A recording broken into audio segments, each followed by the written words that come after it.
Olá, pessoal. Bem-vindos à plataforma do Embarcados.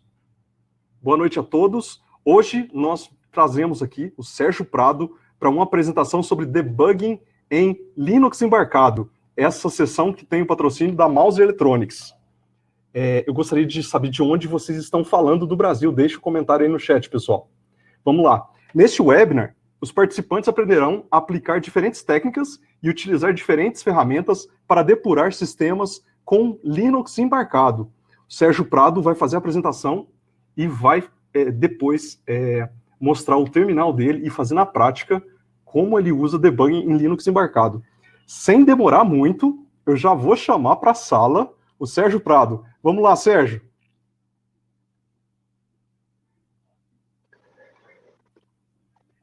E aí, pessoal, tudo bem? Vocês estão conseguindo me ouvir? Qualquer problema aí, dá um toque aí no chat. Então, hoje a gente vai falar um pouquinho sobre debugging em Linux embarcado. Espero que vocês aproveitem. Eu preparei poucos slides, porque eu gostaria de fazer um hands-on aqui, abrir meu terminal. Eu preparei aqui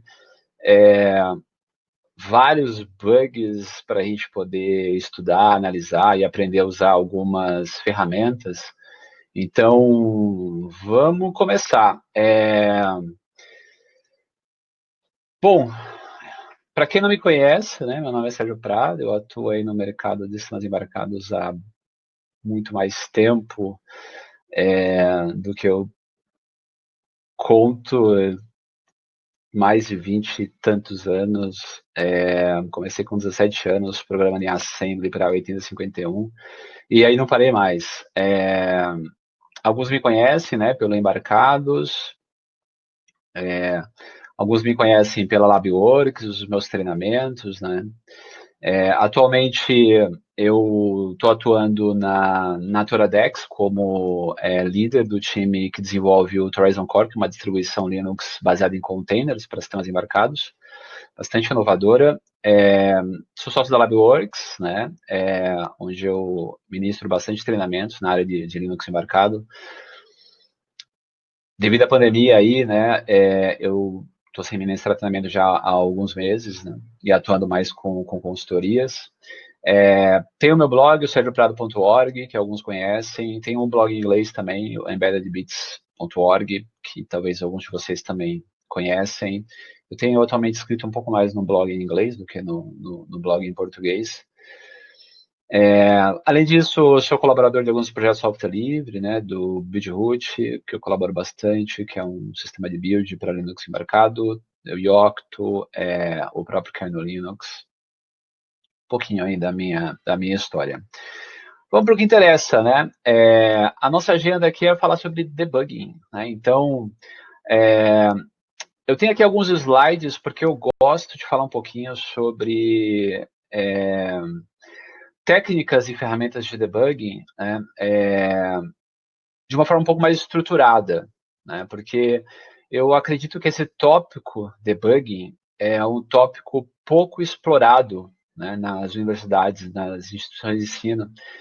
A gente acaba aprendendo debugging na prática, né, muitas vezes apanhando com código, e a gente acaba desenvolvendo algumas técnicas de debugging. E para aqueles um pouco mais iniciantes, acabam sofrendo um pouco, né? E aí, o grande problema que às vezes eu vejo é que a gente acaba viciado, né, em uma única técnica, né? Por exemplo, colocar print no código. A gente acaba viciado nessa técnica e acaba não desenvolvendo e aprendendo outras técnicas de debugging. Então, eu acho importante falar um pouquinho sobre as principais técnicas e problemas de debugging que a gente pode ter, para depois a gente poder aprender um pouquinho sobre as ferramentas, né? Eu fui orientado pelo Thiago a desligar a câmera, porque algumas pessoas às vezes têm uma conexão um pouco ruim, então eu vou fazer isso agora, tá, pessoal? Para melhorar um pouco a conexão aí de algumas pessoas. Talvez eu ligue lá pelo fim de novo. Então, qual que é a nossa agenda aqui? Eu vou começar com uma breve introdução, tá, de depuração. Vou falar um pouco sobre ferramentas e técnicas de depuração. Uma visão um pouco mais alto nível, e depois eu vou partir para mostrar as ferramentas para vocês. Tá? Aí eu vou abrir meu terminal aqui e a gente vai ficar se divertindo aqui no terminal.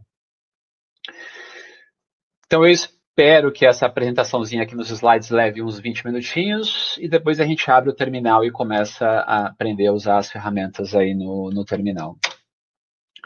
Ops, desliguei minha câmera. Então vamos lá. Para começar, uma piadinha, né? Essa piadinha é bem legal. Algo que acontece muito, né? Nós, quando a gente tem o papel do desenvolvedor, a gente, como desenvolvedor, a gente não é um bom testador, né? Então, muitas vezes, quando reportam bugs para a gente, nós, no papel de desenvolvedor, a gente acaba não acreditando, muitas vezes, no bug, porque a gente tem certeza, né, de que o código que a gente escreveu é o melhor código do mundo, né?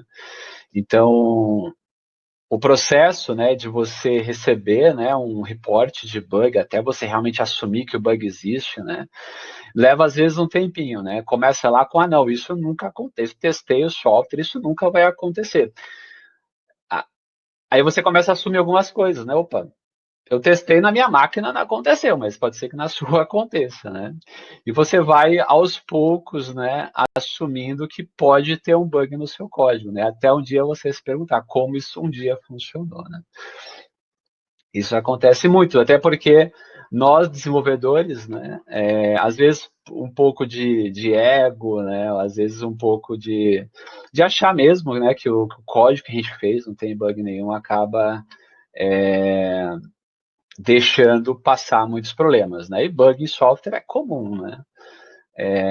Já vi estatísticas dizendo que a cada 100 linhas de código você tem pelo menos um bug, né? Então, você pega um código com 5, 10 mil linhas de código, imagina quantos bugs ele tem, né? Não existe código sem bug, existe código, né, onde alguém não encontrou um bug, mas o bug possivelmente ele está lá.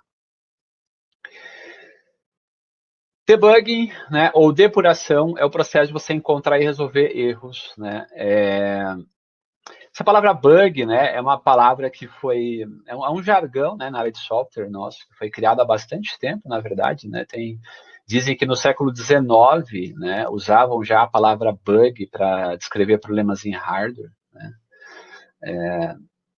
E, enfim, ficou, né? E aí a gente chama de debugging o processo de você encontrar erros, seja em software, seja em hardware, normalmente mais em software, né?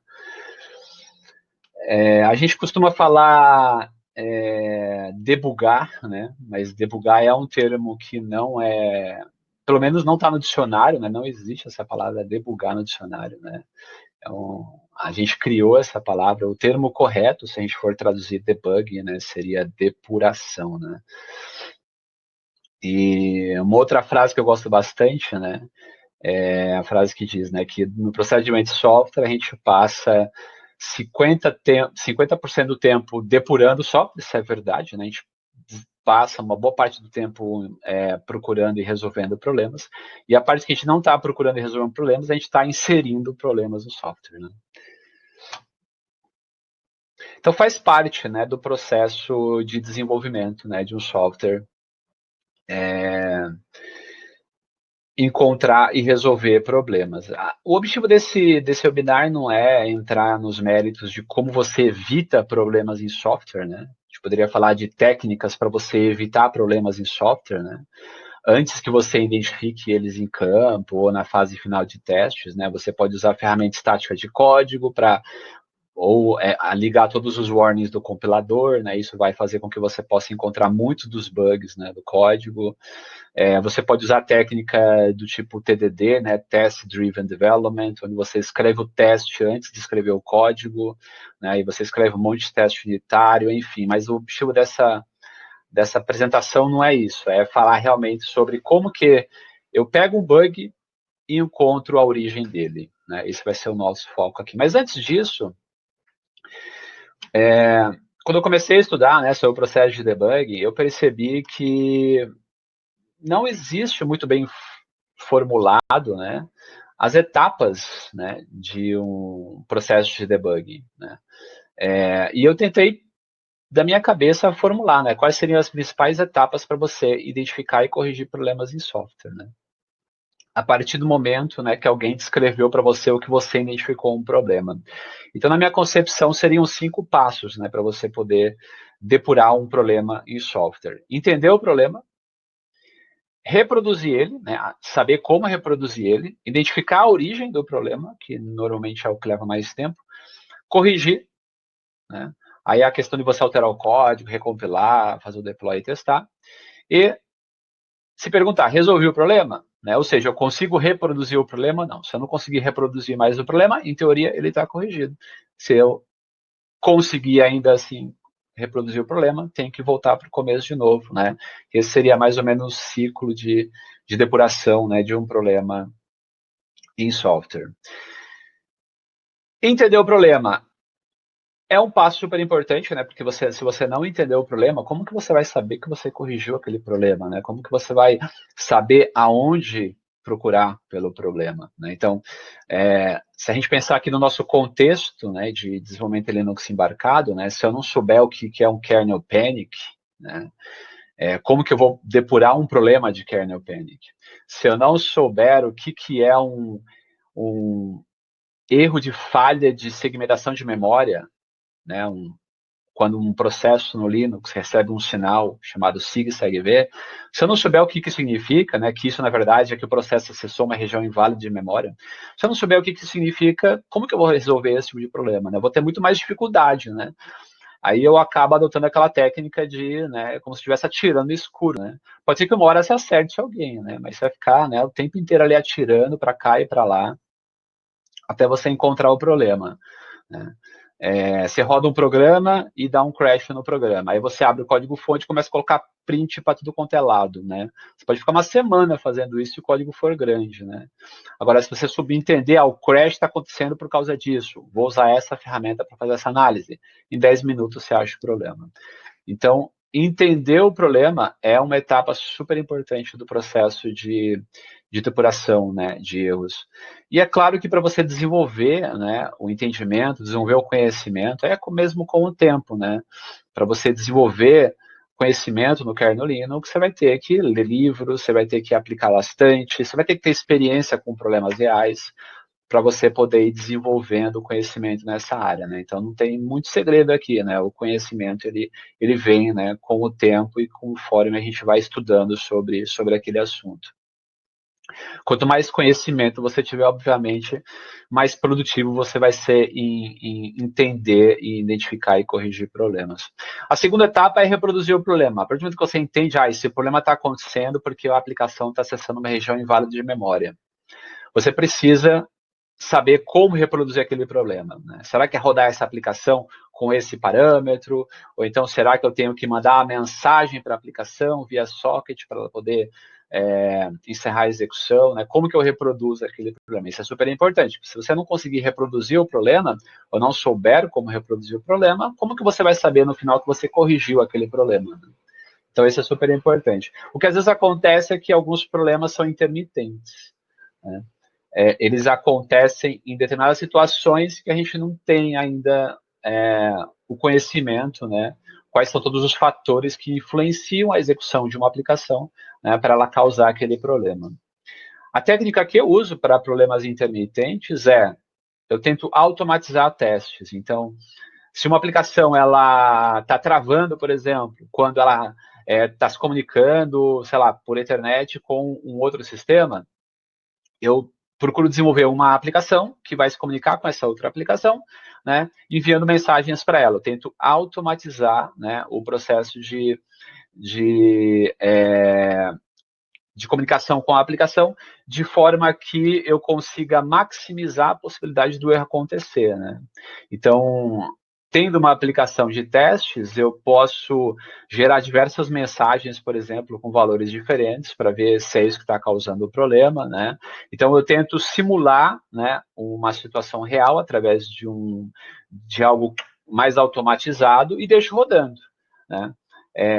Muitas vezes o problema é estatístico, né? Você tem que deixar rodando por um tempo para o problema acontecer. Então, normalmente é isso que eu tento fazer quando eu encontro um problema intermitente. É claro que primeiro eu tento identificar o porquê da intermitência. Às vezes você consegue identificar o porquê da intermitência e aí você descobre como reproduzir o problema, né? mas às vezes você não consegue. Às vezes é um conjunto de N fatores que causam um problema e você não consegue facilmente simular aquela situação. Aí você tem que, talvez, tentar simular o problema, automatizar, para ver se você aumenta a probabilidade dele acontecer, né? Terceira etapa, identificar a origem, né? Então, você entendeu o problema, você sabe reproduzir o problema, agora você precisa achar a origem, né? Por que aquela aplicação está dando um crash nela no momento específico, né? Por que ela está travando? Por que está vazando memória, né? Onde que está vazando memória? Qual que é a alocação que está sendo feita na aplicação que não está sendo desalocada?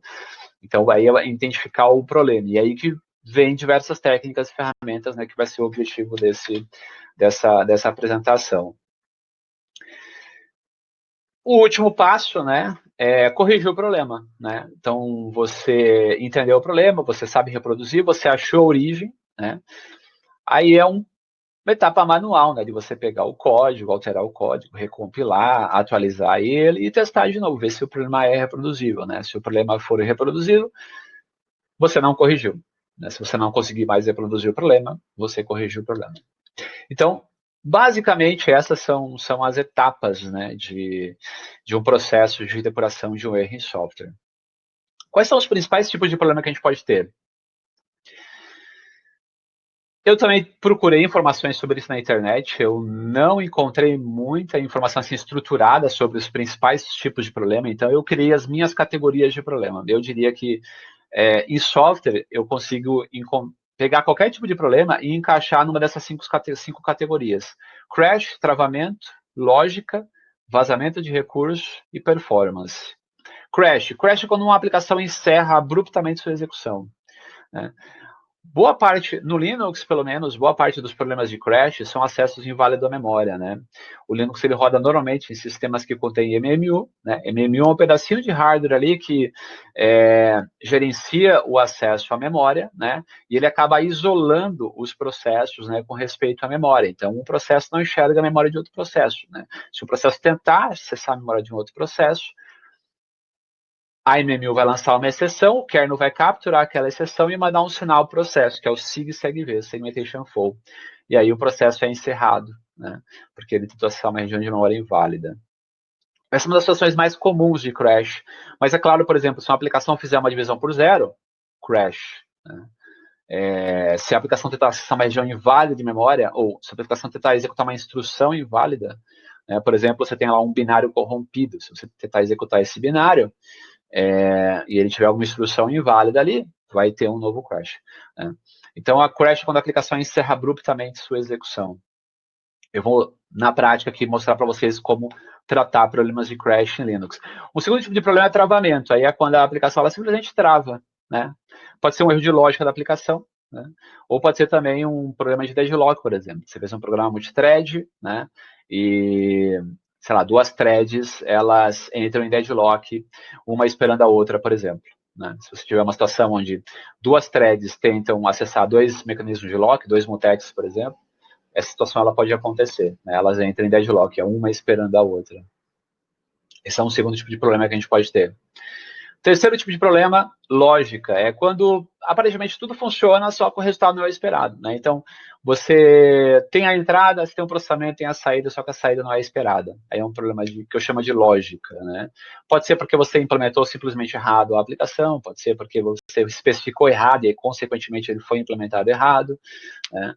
Pode ser um erro causado por um merge de código mal feito, por exemplo, né? Então, a aplicação ela não faz o que deveria fazer, né? É um problema de lógica, né? Quarto tipo de problema, vazamento de recursos. Aqui, uma das situações mais comuns de vazamento de recursos é vazamento de memória, né? Ou em inglês, memory leak, quando a aplicação ela aloca uma região de memória e não desaloca, né? Esse é um problema que pode acontecer, né, em C ou C++, por exemplo, né, porque a gente não tem um garbage collector, né, em C++, então, se você não se preocupar com alocação e desalocação dinâmica de memória, você pode ter vazamento de memória. Mas esse é um dos tipos de problema de vazamento de recursos, né? Você pode também ter, por exemplo, o vazamento de file descriptor, né? Uma aplicação, ela abre o arquivo, mas quando ela termina de usar o arquivo, ela não fecha. Ela vai ficar abrindo, vai vazando, né, file descriptors. O kernel tem uma quantidade limitada de file descriptors. Uma hora vai terminar e a aplicação não consegue mais abrir arquivo. É um outro tipo de vazamento de recurso. E, por fim, performance. Performance é um problema onde a aplicação ou o sistema utiliza recursos de forma desproporcional, né? Então, consome 100% da CPU, consome muita memória.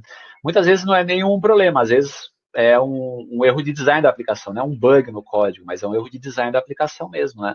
Por exemplo, você faz uma aplicação que, em vez de trabalhar por eventos, né, ela bloqueia esperando o evento acontecer. E quando ela faz isso, a CPU ela tem a chance de executar outros programas. A sua aplicação ela fica num while true infinito ali, checando alguma coisa, né? Fazendo o que a gente chama de polling. Muitas vezes são problemas de design da sua aplicação, que acaba causando, né, um problema de performance, né? Se você fizer um programinha que fica com while true ali no Linux, uma das CPUs, né, do seu processador vai a 100%. Então, a gente procura ao máximo, né, no Linux evitar situações de polling, né? A gente procura trabalhar sempre que possível por eventos, né? Nem que sejam eventos periódicos, né? Se você tem que checar alguma coisa por um tempo, você não consegue trabalhar por interrupção, o que você faz é checar periodicamente. Você seta um timer e fica, né? Quando o timer expira, você checa. Quando o timer expira, você checa. Então, esses são basicamente os 5 problemas, né, que a gente pode ter, pelo menos a minha categoria de problemas, né, em Linux. E, por fim, quais são as principais ferramentas e técnicas que a gente tem para trabalhar nesses problemas? Como eu cheguei a comentar no comecinho da apresentação, técnicas de debugging, né, é algo que não é muito bem abordado, né, em instituições de ensino. Pelo menos eu não conheço nenhuma universidade que tenha uma disciplina chamada debugging em software, ou algo do tipo, né? Então, é algo super importante que você usa praticamente todos os dias, né? E você não aprende em lugar nenhum, você aprende na prática, né? E aí, muitas vezes, acontece das pessoas ficarem viciadas em uma outra técnica, né? Por exemplo, colocar print no código, né? Então, é aquela situação, né? Se a única coisa que você tem é um martelo, né? Para você tudo é prego. Então, qualquer tipo de problema que você tiver, você vai tentar resolver com print no código. E tem situações, né? E na maioria das situações, você tem ferramentas melhores, né? Que é o que eu quero mostrar aqui um pouquinho para vocês. Então, na minha concepção, eu vejo 5 principais técnicas ou ferramentas de debugging que a gente pode adotar. A primeira delas é o conhecimento. Na minha concepção, conhecimento é a ferramenta mais importante que a gente pode ter, né? Se a gente não conhecer, não tiver conhecimento sobre o que a gente está desenvolvendo, a gente vai ter um trabalho muito maior para entender e depurar um problema em software, né? Segundo tipo de técnica ou ferramenta de depuração, log. Aqui ó, a gente não vai abordar, né, debugging em firmware para microcontrolador, né? O nosso foco aqui é em debugging em Linux embarcado, né? É mais raro você ter um sistema de logging, né, em um firmware para microcontrolador, até pelas limitações, né, do sistema mesmo, mas nada te impediria de ter, né? Mas o nosso foco aqui é em Linux, né? Então, um sistema operacional baseado no kernel Linux, ele, na maioria das vezes, tem um sistema de log, né? Você pode estar utilizando uma distribuição pronta, que já vem com o sistema de log, por exemplo, o Journal D do systemd, ou então você pode desenvolver a sua própria distribuição e aí você adiciona, né, um daemon de log ali para gerenciar os logs da aplicação, né? O kernel gera muitos logs, né? E as aplicações elas também podem gerar bastante log. Então, muitos dos problemas que a gente encontra no Linux podem ser facilmente, né, resolvidos através de log, seja o log do kernel, seja o log da aplicação, né? Então, lá o log ele vai te dar uma espécie de histórico, né, de execução do sistema E através desse histórico você consegue fazer análise, né, de problemas. Por exemplo, crashes, né? O kernel, quando ele tem algum tipo de problema interno, ele gera uma mensagem chamada kernel oops, né? E no kernel oops você tem um monte de informação. Eu vou dar um exemplo aqui para vocês. A gente tem um monte de informação útil que a gente pode extrair para analisar o problema, né? Com essa mensagem de kernel oops que o kernel exibe para a gente consegue encontrar a linha de código que causou o problema, né? Usando algumas ferramentas, né? Eu vou mostrar para vocês. Tem o GDB, tem o ADDR-Line. As ferramentas do GNU, elas ajudam bastante a encontrar esses tipos de problemas. Terceiro tipo de técnica de depuração, a gente chama de tracing. É praticamente colocar print no código, né? É uma técnica, né? Quando eu falo aqui que muitas pessoas só conhecem, só usam, né, print no código como ferramenta de debug, significa que a pessoa está fazendo tracing, ela está rastreando a execução do código, né? E é uma técnica de debug. E em algumas situações, ela é bastante efetiva, né? Então não tem problema em colocar print no código para depurar uma quantidade, um problema específico. O problema é você usar só essa ferramenta em qualquer tipo de problema, né? E muitos problemas você não vai ter muita efetividade, né, colocando print no código. Muitas vezes o print no código esconde o problema, né? Se você está com um problema de sincronismo em aplicações multithread, por exemplo, né, muitas vezes um print no código pode esconder esse problema. E aí o que a gente faz? Deixa o print lá e corrige o problema, né? Claro que não, a gente tem que tirar o print e encontrar o problema. Então, o tracing é rastreamento de código. Você pode manualmente rastrear seu código colocando prints nele. Mas existem ferramentas que rastreiam o código para a gente. Aqui eu vou dar alguns exemplos para vocês, né? Tem ferramentas muito simples no Linux, como a S3, por exemplo, que rastreia a system call. Ela é bastante efetiva em alguns tipos de problemas no Linux. Quarto tipo de ferramenta ou técnica de depuração interativa, né? Essa é uma ferramenta comum, né? Muitas pessoas estão acostumadas, né, a usar, né? Principalmente que desenvolve com microcontrolador, né? É o debugger, né, integrado à sua IDE. Então, a ferramenta de depuração interativa, ela te permite interagir com o software, né? Você pode parar a execução do software, você pode rodar ele passo a passo, você pode inspecionar variáveis, né? Inspecionar a memória. Então, ele te permite esse tipo de controle sobre o software. No Linux, a nossa principal ferramenta de depuração interativa, né, é o GDB, e aqui eu vou mostrar para vocês alguns exemplos de uso do GDB. E por fim, eu tenho uma categoria de ferramentas, né, de depuração que eu chamo frameworks de depuração. São ferramentas construídas especificamente com o propósito para depurar um problema específico. Aqui nessa apresentação eu vou mostrar para vocês, por exemplo, o Valgrind, né? O Valgrind ou Valgrind, como queiram chamá-lo, é uma ferramenta para depurar problemas em memória, né? Por exemplo, é uma ferramenta super eficiente para identificar problemas de vazamento de memória ou problemas de concorrência, né?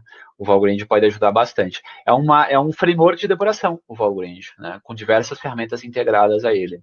Você pode ter um framework de depuração específico para vazamento de memória, né? Ou para outros tipos de problemas. Então, é uma categoria de ferramentas aí que eu chamo de framework de depuração. E para fechar, pessoal, essa breve aqui a apresentação, eu criei uma espécie aqui de matrix, né, de matriz de problemas e técnicas, né? Então, ali estão os principais tipos de problemas, né, que eu defini as 5 principais classes de problemas: crash, travamento, problema de lógica, vazamento de recursos, performance, né? Como que a gente faz para depurar esses problemas? Né? Só pôr print no código, né, que aí a gente resolve todos os problemas. Lógico que não, né, pessoal? Então, para cada tipo de problema, a gente tem ou pode utilizar uma técnica muito mais eficiente, né, do que outra técnica. Então, aqui é o meu ponto de vista, né, sobre as principais técnicas versus os principais problemas. Carinha verde é uma técnica boa para aquele problema, na minha concepção. Carinha amarela é uma técnica boa em algumas situações específicas. E carinha vermelha esquece, aquela técnica não vai funcionar para esse tipo de problema normalmente, né? Dificilmente aquela técnica vai ter um grande auxílio, né? Então, por exemplo, né, problemas de crash, né, os logs ajudam bastante, né? Então, crash no kernel, você tem nos logs do kernel a mensagem de kernel ops, né? Então, ajuda bastante. Agora, por exemplo, você está com problema de performance, aí você abre o GDB para depurar esse problema. Você vai piorar a situação, né? Porque o GDB impacta, né? Um debugger interativo, ele vai impactar a performance da aplicação, né? Então, você pode ter o efeito reverso, né? Então, um debugger interativo não é muito bom para depurar problemas de performance, né? Normalmente, o mecanismo de rastreamento é muito melhor, né? Então, você está com um problema de performance e quer identificar a função que está levando mais tempo para executar, você rastreia todas as execuções de funções do seu código e calcula quanto tempo cada uma está levando. Aí você consegue identificar o gargalo da sua aplicação, né? E já tem, claro, obviamente, ferramentas prontas para fazer tudo isso no Linux. Então, a mensagem final que eu quero deixar aqui para vocês existem diversas técnicas que podem ser aplicadas a diferentes tipos de problemas no Linux, né? Cuidado para não ficarem viciados de uma técnica específica, né? Procure sempre aprender, né, novas técnicas para resolver algum tipo de problema, porque, né, muitas vezes para cada situação uma técnica específica é melhor do que outra técnica. E às vezes a gente precisa juntar uma ou duas técnicas, né, para resolver algum tipo de problema. Isso pode acontecer também. Mas é importante conhecer, né, todas as principais técnicas, porque aí você vai ser muito efetivo na hora de resolver problemas. Seja no Linux, ou seja em outro sistema operacional, ou seja em firmware para microcontrolador, né? Então essa é a mensagem final que eu quero deixar aqui para vocês nessa breve apresentação, que levou aí 30 minutinhos. Agora, o que eu gostaria de fazer é abrir meu terminal. Eu vou compartilhar aqui a minha tela com vocês. É isso aí, Sérgio. Posso fazer isso, Thiagão? É isso aí. Agora é o debugging. Vamos pôr a mão na O massa. terminal. Vamos lá, Sérgio.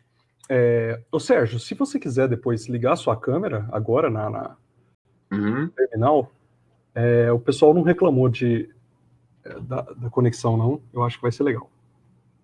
Liguei, vocês estão me vendo? Tá sim. Legal. Bacana. Deixa eu fazer um negócio aqui rapidinho. Deixa eu mover isso aqui para cá. Vocês estão vendo meu terminal? Então, legal. Então, legal. Bacana. Então vamos lá, pessoal. Eu separei bastante coisa aqui para mostrar. Eu não sei quanto tempo que a gente tem, Thiago. Tem tempo ou não? Pode ficar tranquilo, Sérgio. Até meia-noite é dia. É isso aí. Fechou. Legal. Vamos começar falando um pouquinho de depuração interativa, né? Então, depuração interativa é você interagir com o software em execução. Eu vou mostrar um pouquinho de depuração interativa no host, na minha máquina de desenvolvimento. Depois eu vou mostrar a depuração interativa no target. Tem uma plaquinha ligada aqui. Daqui a pouco eu falo sobre ela. E eu vou fazer a depuração aqui no Linux, não na plaquinha. Mas antes, eu quero mostrar um pouquinho do GDB. Então, deixa eu ver aqui onde eu estou primeiramente. Não, aqui eu estou na plaquinha. Tem um programinha aqui. Tem um programinha aqui chamado Insert na minha máquina. É um programinha bem besta que faz ordenação de número, né? Então eu vou compilar ele com o GCC. Tem umas colinhas de comando aqui, só para não ficar digitando o comando toda hora, pessoal. Então, para ficar mais rápido. Então, olha só, esse é um programinha de ordenação de números. A gente passa para ele um conjunto de números, ele deveria ordenar, né, e retornar o resultado ordenado. Mas olha só, ele está travando, né? Ele está travando ali, ele não está retornando, ele está executando eternamente. Então, a gente tem um problema, aparentemente, de travamento nesse programa. Como que eu depuraria ele com o GDB, né? O GDB é nosso debugger padrão no Linux. Então, Pessoal, não se atentem muito aos detalhes aqui, né? Porque eu vou fazer muitas coisas muito rápido, né? Eu acho que o mais importante aqui é entender a lógica, né? O que eu estou fazendo, porque depois é só você aprender a usar as ferramentas, tal, né? Mas aprender, pegar o jeito, né? Entender aqui o conceito, né? Eu acho que é o mais importante. Então, eu quero depurar esse programinha chamado insert, e aqui eu tenho o GDB, né? O GDB é o meu debugger, e o GDB é linha de comando, né? Então, quando eu rodo o GDB na minha máquina, eu tenho um prompt de comando, né? Eu posso rodar aqui help, e ele vai me mostrar os principais comandos existentes, né? Se eu não estiver satisfeito com esse help, eu falo para ele mostrar todos os comandos, help all, e aí ele me mostra um monte de coisa. O GDB é um debugger super completo para quem, né, trabalha com Linux, mas não tem, faz debug, mas não tem muito contato direto com o GDB, possivelmente está usando alguma ferramenta que por baixo está usando o GDB, né? Então, se você, por exemplo, desenvolve no Eclipse ou no Visual Studio Code, né, por exemplo, essas ferramentas hoje elas têm integração com o GDB. Então, quando você clica para depurar algum programa, ela vai invocar o GDB, né, sem você saber. Né? É basicamente um front-end, né, para o GDB. E até desenvolvimento de firmware hoje, né, muitas IDEs, elas são baseadas no toolchain do GNU, né, GCC e tudo mais, e no GDB, né, então, pegar, por exemplo, as ferramentas da NXP, né, para microcontrolador, hoje em dia eles utilizam o toolchain do GNU, né, o GCC, GDB, então, quando você depura ali um programa no microcontrolador, você, na verdade, usando o GDB sem saber, né? E a interface GDB é de linha de comando. Como que eu depuro um programa com o GDB? Eu preciso rodar ele, né, com o GDB. Então, eu quero rodar aqui o meu insert, né? GDB e o programa insert. Aqui eu já teve uma mensagem de erro, né? Não consigo ler o símbolo de debugging do programa insert. Por quê? Porque o meu programa foi compilado sem símbolos de debugging, né? Se eu rodar esse comandinho file nele, né, ele não vai dizer que tem símbolo de debugging, né? Eu preciso compilar ele com símbolo de debug, é o parâmetro "-g". Quando eu faço isso, ele mostra aqui, agora eu tenho o símbolo de debug. Se eu abrir com o GDB, agora ele consegue ler os símbolos do programa insert, né? O que basicamente esses símbolos, né? É basicamente uma relação entre o código-fonte e o seu programa. Então, quando o código parar num endereço de memória específico, ele sabe fazer a relação entre esse endereço de memória e o código-fonte correspondente. A partir desse momento, eu posso depurar o programa, né? Eu posso simplesmente, aqui no terminal, rodar ele, né? Então, eu posso fazer aqui um run. O run, bom, GDB, linha de comando. Todos os comandos são aqui pelo terminal, né? Então, eu quero rodar o programa, eu faço um run. E aí, se eu quero passar parâmetros para o programa, eu passo os parâmetros aqui, né? Ele roda o programa de dentro do debugger. Se eu quiser, por exemplo, aqui eu interrompi, tá? O Ctrl+C, ele interrompeu a execução do programa. E aí ele me diz onde está travada ali, ó. Eu posso pedir para agora ele continuar a execução. Continue. E Ctrl+C, eu paro a execução de novo. Eu posso... O GDB, ele tem uma espécie... Aqui não fica legal, né, de você visualizar. Eu posso falar, bom, roda a próxima linha de código, next. Roda a próxima, roda a próxima. Aqui eu estou fazendo executando o código passo a passo. Só que não fica legal, né, visualização aqui.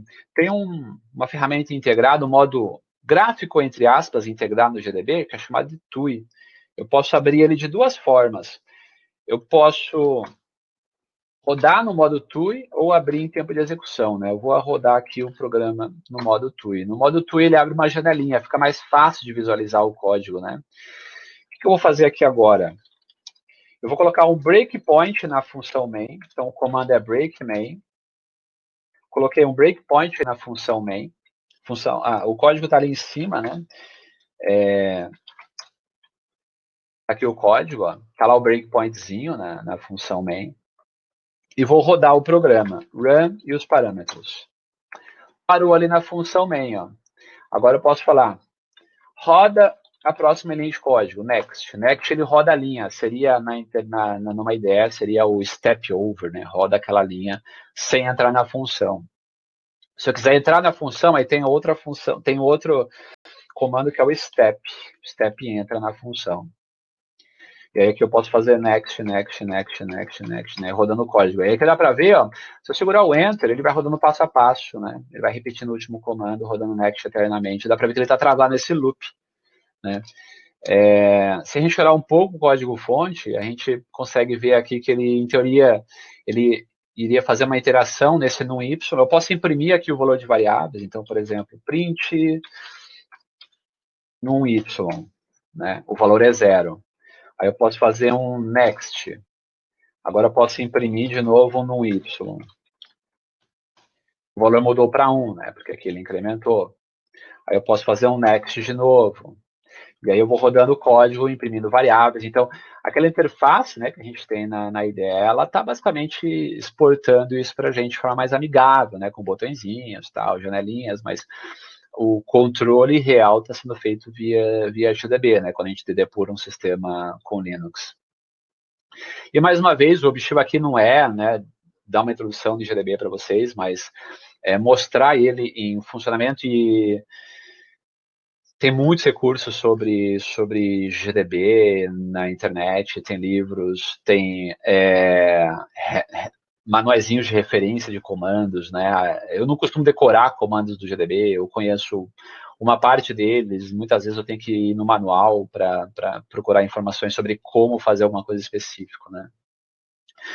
Vamos depurar esse problema nessa aplicação, então ela está travando, né? E por algum momento ela não está... Se a gente olhar o código da aplicação, ela deveria iterar num y igual a 0, enquanto num y for menor que num inputs, num y mais, né? Então, o num y, ele começa com 0, ele vai até num inputs, que é 9, então ele iria de 0 até 8, né? Porque no 9 ele não entra.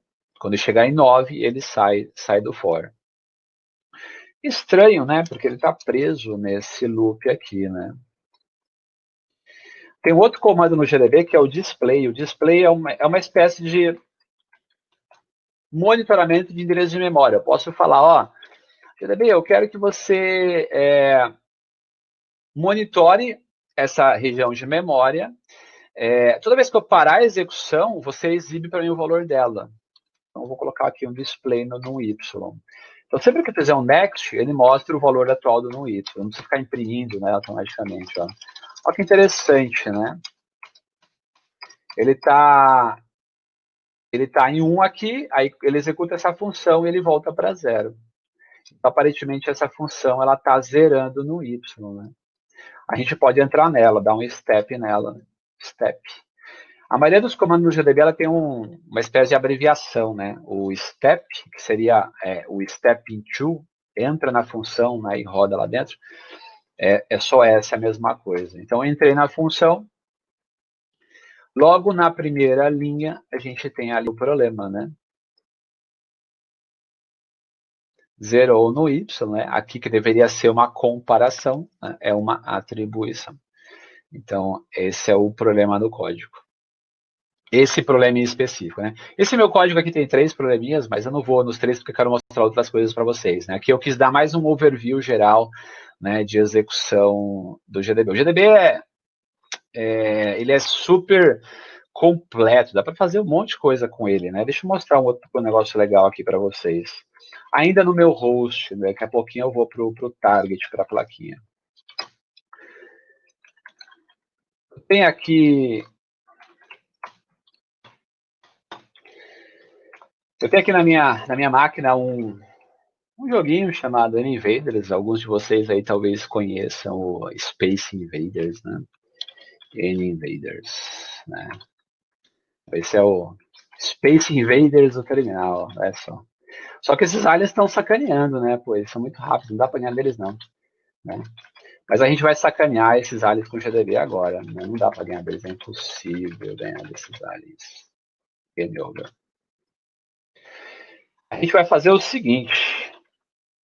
Eu vou abrir aqui do lado, pessoal, um terminal, uma conexão. Eu vou me conectar a esse programa em execução. Então, eu vou fazer o seguinte. Aqui está o meu código-fonte com o programa. Eu vou do lado esquerdo tem um programa em execução. Ele está em execução ali. Do lado direito, eu vou listar os processos em execução aqui na minha máquina. O NInvaders vai estar lá. Prep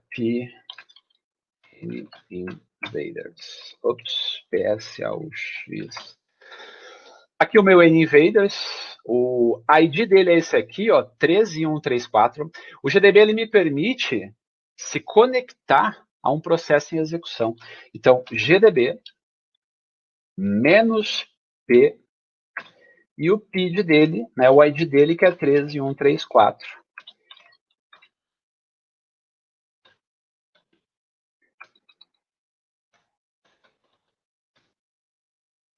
Ok, ele deu operação não permitida. Tudo bem, a gente faz um sudinho aqui. Me conectei à aplicação. Ó. Deixa eu abrir aqui o modo TUI. Não tem código-fonte disponível, né? Porque possivelmente a aplicação ela está dentro de uma chamada de libc, por exemplo. Né? Aqui eu posso pedir para o GDB mostrar para mim o backtrace de chamada de função. Né? Que o backtrace, o comando BT ou backtrace, ele retorna a pilha de chamada de função do programa. Então, aqui eu consigo ver, né, que o meu programa main chamou o programa readInput, que chamou o wget da libc, que está em algum lugar lá dentro, que ele não sabe que lugar é, porque ele não tem os símbolos. Né? Esses números que vocês estão vendo aqui são os frames, né, de chamada de função. Então, eu posso navegar entre esses frames.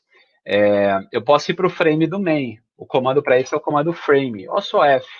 Então, frame 4. Eu fui para o frame do main. Eu estou agora dentro. Então, aqui eu consigo ver, o programa está pausado, tá? Porque eu estou conectado a ele. Eu consigo ver que ele está parado nessa função readInput, que está dentro do frame 3, né? Ó, que também faz parte do programa. Então, como eu tenho os símbolos desse programa, eu posso entrar lá. Frame 3. Ele está parado aqui, ó. Ele está parado aqui. Agora, como que... Se ele está parado aqui, será que ele tem threads? A gente pode usar um outro comando, que é o info-threads, que exibe as threads do programa. Ele não só tem uma thread. Ó. Então, possivelmente ele está usando algum timer para fazer o gerenciamento ali dos aliens, né? Vamos fazer o seguinte. Se eu não me engano, aqui para baixo, ó, eu dei uma olhadinha no código, né, da aplicação. Ó, essa é a função que contém, né, o timer, a rotina de timer da aplicação, é onde ele faz todo o controle do jogo, né, onde ele move os aliens, onde ele gerencia ali a colisão, né, do seu tiro com o alien, então ele faz tudo por esse timer. Eu não lembro a periodicidade dele, talvez 60 vezes por segundo, eu não lembro agora de cabeça, mas cada ciclo, né, ele entra nessa rotina timer, e aqui é uma máquina de estados, né, que gerencia o joguinho. Então, o que eu vou fazer aqui? Eu vou voltar para o jogo, eu vou dar um continue aqui para o jogo continuar, tá? Aí eu vou lá para o jogo e vou começar de novo. Cadê o meu alien? Tá aqui.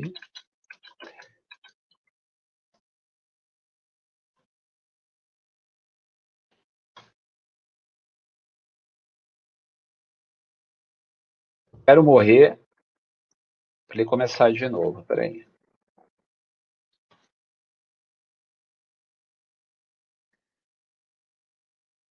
Ele deu uma bugada na UI, né? Porque eu acho que o Temux aqui deu uma bugada na minha UI. Deixa eu ver se eu consigo consertar essa bugada aqui na UI dele. Vou sair dele. Ver se dá para consertar. Vou voltar para lá. Vou rodar ele de novo. Vou vir para cá. Eu vou ver qual que é o PID dele de novo, que possivelmente mudou. 13455. Vou me conectar nele. 13455. Vou abrir o modo TUI.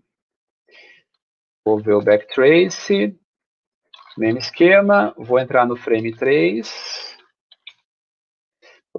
Frame 3, estou lá. E agora, o que eu quero fazer, pessoal? Eu quero começar o jogo.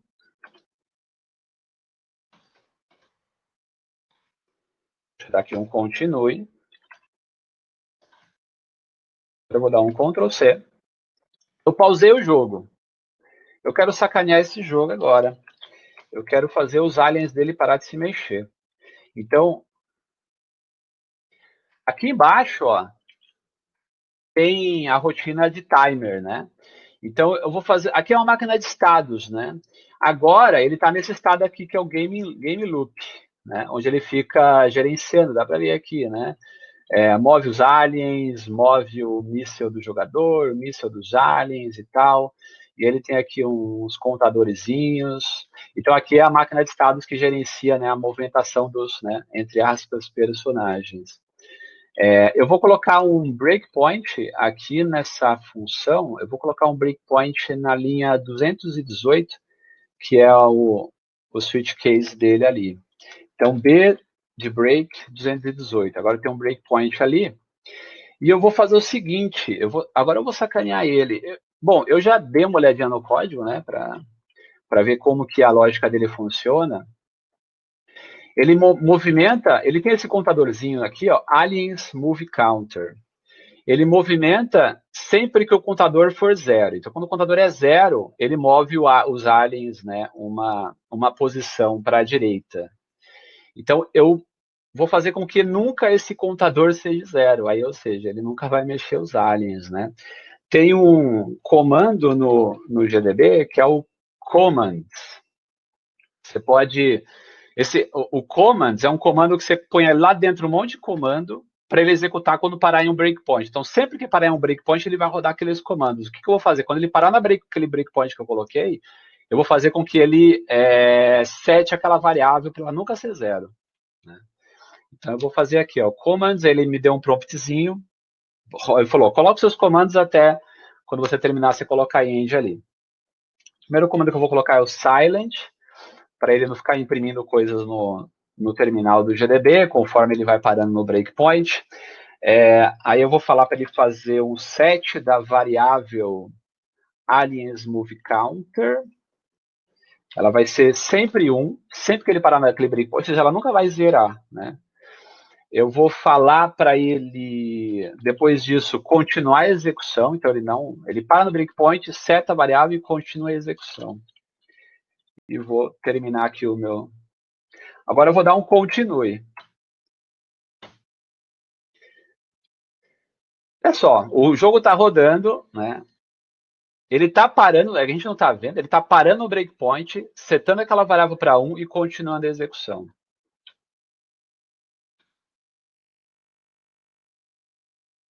Olha que legal. Agora eu consigo matar todos os aliens, né? Esses safadinhos, né? Que eles nunca mais vão se mexer aqui. E aí a gente consegue sacanear o jogo.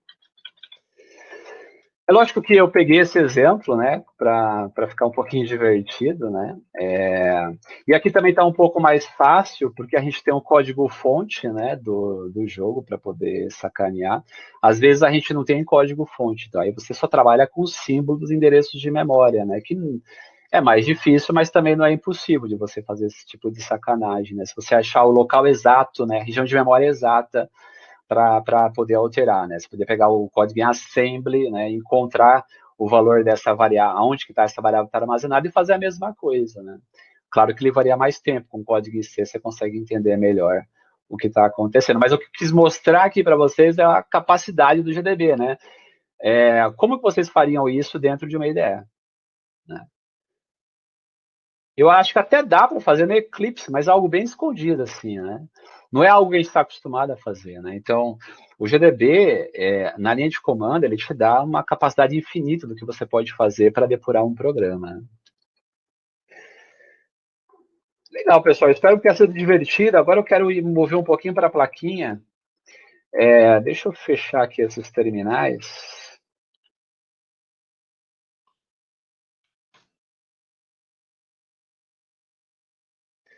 Legal. Eu tenho aqui, pessoal, uma plaquinha da Toradex na minha... Não dá para mostrar para vocês aqui, que ela está bem num cantinho aqui. É uma plaquinha, tipo essa aqui, ó. Essa é uma outra, mas é bem parecida, tá? A plaquinha chamada Aster, tem um módulozinho da Toradex chamado Colibri. E eu estou rodando Linux, uma distrozinha que eu criei com o Buildroot, tá? Esse é o terminal, né? Eu estou fazendo o boot todo pela rede, deixa eu mostrar para vocês. Ô, Sérgio. Oi? Qual é a placa? É a Aster Colibri? A placa base é a Aster, e eu tenho o Colibri MX6 conectado nela, o módulozinho Colibri. Eu vou deixar um link aqui para o pessoal. Legal. É um módulozinho da Toradex, que tem ali um Cortex A9 Dual Core, bem bacana, 512 de RAM. Eu tenho uma distrozinha Linux que eu construí com o Buildroot para ela. Estou fazendo todo o boot pela rede aqui, o kernel pela rede, e o file system pela rede também, mas não precisamos entrar muito em detalhes aqui, né? Eu quero mostrar para vocês como que eu faria esse processo de depuração no target. Então, vamos lá. Eu tenho aqui alguns problemas que eu separei. Vamos começar com esse aqui, ó. Então, se eu rodar esse comandinho aqui no terminal no meu target, trivar, ele trava. Então, é um comando, né, que está travando a execução. Como que eu resolveria esse problema, né? Mais uma vez, eu poderia usar aquela técnica do print, né? Então, pega o código-fonte, sai colocando um monte de print em tudo quanto é lugar e vê onde ele não vai imprimir, né? Se ele não imprimiu em algum lugar, é porque ele não chegou ali, então ele travou antes, né? Aí, às vezes, a gente desenvolve técnicas de prints por busca binária, né? Você começa a coloca um print aqui e aqui, né? Chegou aqui? Não. Chegou aqui? Não. Então, o problema está no meio. Aí você põe um print no meio e vê onde chega. Aí você vai, né? Coloca o print, compila, testa, e você fica, né, horas e horas fazendo isso. Eu vou mostrar para vocês aqui que com o GDB você acha exatamente aonde o código está travado, né? Como que eu depuraria esse problema com o GDB? Aqui nesse caso específico, a gente normalmente, eu até poderia fazer isso, rodar direto o GDB aqui, mas não é comum em Linux embarcado a gente rodar o GDB no target, né? Porque daí eu teria que transferir o código-fonte da aplicação para o target, né? Possivelmente o toolchain, e o target ele é mais limitado que o nosso host, né? Então, para depurar um binário rodando em Linux embarcado, a gente usa uma arquitetura cliente-servidor. Então, no target eu rodo no servidor do GDB e no host eu rodo o meu cliente do GDB. E eles se comunicam, pode ser pela rede ou pela serial. No meu caso aqui vai ser pela rede. Minha plaquinha está conectada via rede com a minha máquina e eu vou iniciar o GDB server na plaquinha, na porta 1, 2, 3, 4. Então, o que aconteceu aqui? Ele iniciou uma sessão de GDB na minha placa para depurar esse programa. Só que o programa não está em execução, ele está travado esperando uma conexão. Aí eu vou lá para o meu host, iniciar a sessão de depuração. Aqui no meu host, o que eu preciso? Eu preciso basicamente de 3 coisas, né? O GDB client, né, ou seja, o GDB do meu toolchain, eu não posso usar esse GDB, porque esse GDB é do host, né, é para depurar programas em x86. Eu preciso de um GDB para depurar programas para a arquitetura alvo, né, que no meu caso é ARM 32 bits. Então eu preciso do GDB do meu toolchain, né, que no meu caso aqui é ARM Linux GDB. Outra coisa que eu preciso, binário com símbolos de debugging. Então, eu preciso do binário com símbolos de debugging. E a terceira coisa que eu preciso, código-fonte, né? Porque sem código-fonte, né, eu não consigo visualizar o código, rodar o código passo a passo, né? E aí eu vou ter que ter tudo isso para poder depurar um programa, né, no Linux, de forma remota, né? Eu preciso do GDB server no target, no host eu vou precisar do meu GDB do toolchain, eu vou precisar do código-fonte da aplicação e da versão da aplicação com símbolo de debugging. No caso, é claro que isso vai variar, né? Se você está usando Yocto, isso vai estar em algum lugar, né? Se você está usando Buildroot em outro lugar, se você está compilando na mão, vai estar em outro lugar. Então, no meu caso, estou usando Buildroot. O código das aplicações do Buildroot, elas ficam aqui em Output Build. Estou depurando, mesmo tree, né? Então, o código-fonte do tree está aqui, ó. Então, ele está aqui, o código-fonte e o binário. Né? Se eu rodar aqui o file no tree, eu consigo ver se ele está com símbolo de debug, né? E ele está. Então eu consigo depurar ele. Aí eu preciso aqui rodar o PDB do meu toolchain com esse programinha, o tree. Eu vou passar o -tui para ele abrir a interfacezinha gráfica, né? O código-fonte ali fica mais fácil de ver. O que eu faço agora? Ele está depurando já? Não está. Ele só abriu o programa e o código-fonte. Agora eu me conecto ao target. Então eu rodo aqui o comandinho que é o target remote, o IP do target, que é o 92.2, e a porta que eu abri ali, que é 1234, né? Portinha 1234. Eu vou me conectar agora ao target. Ups. Me conectei. Bacana. Ele não exibiu aqui nenhum tipo de informação, porque ele está travado em algum lugar aqui da libc. Mas o que eu vou fazer agora é colocar um breakpoint na função main, break main, e vou pedir para ele executar. Ele está travado ali esperando, né, um comando para começar a depuração. Para iniciar essa depuração, o comando é o continue. E ele parou no main. Né? E aqui eu posso fazer o next, o passo a passo do código. Eu quero achar aonde ele está travado. O que eu faço? Continue. Roda aí, amigão. Ele está rodando. Ó. Agora, o que eu faço? Ctrl C. Ele para exatamente onde o código estava quando eu pressionei o Ctrl C. Né?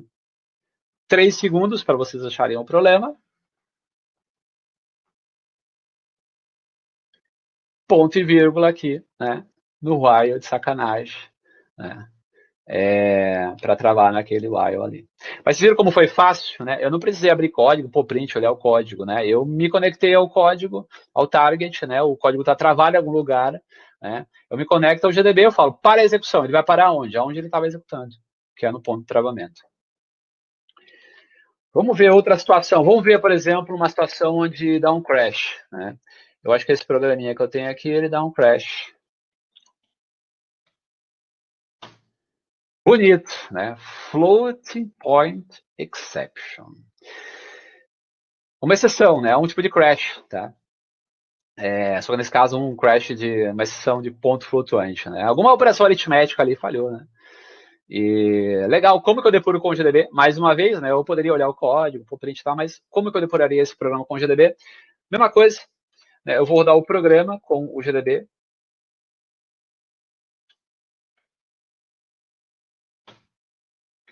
Programa ali com o GDB. Tá esperando a conexão, ele não rodou ainda, ele não deu crash ainda. Eu vou lá no meu target, no meu host, eu vou lá onde está o código-fonte do programa, que a gente está depurando mesmo aqui, é o CPU load. Então, eu vou lá no código-fonte do CPU load, tá aqui, e vou iniciar a sessão de debugging com ele. Vou copiar aqui, CPU load. Não está aqui, deixa eu dar um find, né? CPU load. Tá aqui o programinha que eu quero depurar. Deixa eu pegar meu comandinho maroto aqui. Vou depurar o programinha com GDB no modo TUI. Bonito. Legal. O que eu faço? Uma coisa, vamos lá. Break main. Continue. Opa. Faltou o quê? Me conectar no target, né? Target remote IP 92.802 port 234. Me conectei. Agora eu dou um continue. Parou no main. Agora eu falo, roda de novo, que eu quero ver o que vai acontecer. Pum! Explodiu. Ele deu um crash dentro da libc, tá vendo? Então, alguma operação ali fez com que ele entrasse na libc e desse um crash. Vamos imprimir o fluxo chamado de função main. Nessa linha de código, chamou essa função, que aí gerou a exceção. Então, essa função fez alguma operação aritmética que gerou a exceção. Né? A gente pode ir para esse frame que é o 2, para ver qual que é a linha de código que invocou essa funçãozinha aqui da libc que causou a exceção. Frame 2, tá lá a linha de código que causou a exceção. Uma divisão. Essa divisãozinha aqui. Ó. Aí eu posso imprimir. Por que será? A princípio, né, o único motivo aqui seria o quê? Divisão por zero, né? Então esse intervalo possivelmente ele está zerado. Ó.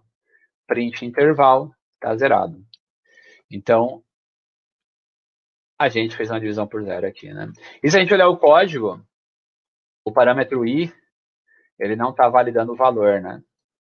É claro que eu causei esse crash aí, né, propositadamente, né? Eu passei o I0 e forcei, né? Eu removi do código a validação do parâmetro intervalo para forçar esse crash aí, para a gente ver ele acontecendo. Mas vocês viram como foi fácil achar a origem do problema, né? Com o GDB. Se eu tivesse, às vezes, olhando o código ou colocando print, né? Talvez eu levaria muito mais tempo, né? Às vezes tem código de milhares de linhas de aí, a gente fica horas e horas para depurar. Com o GDB, né? Dá para ser muito mais efetivo.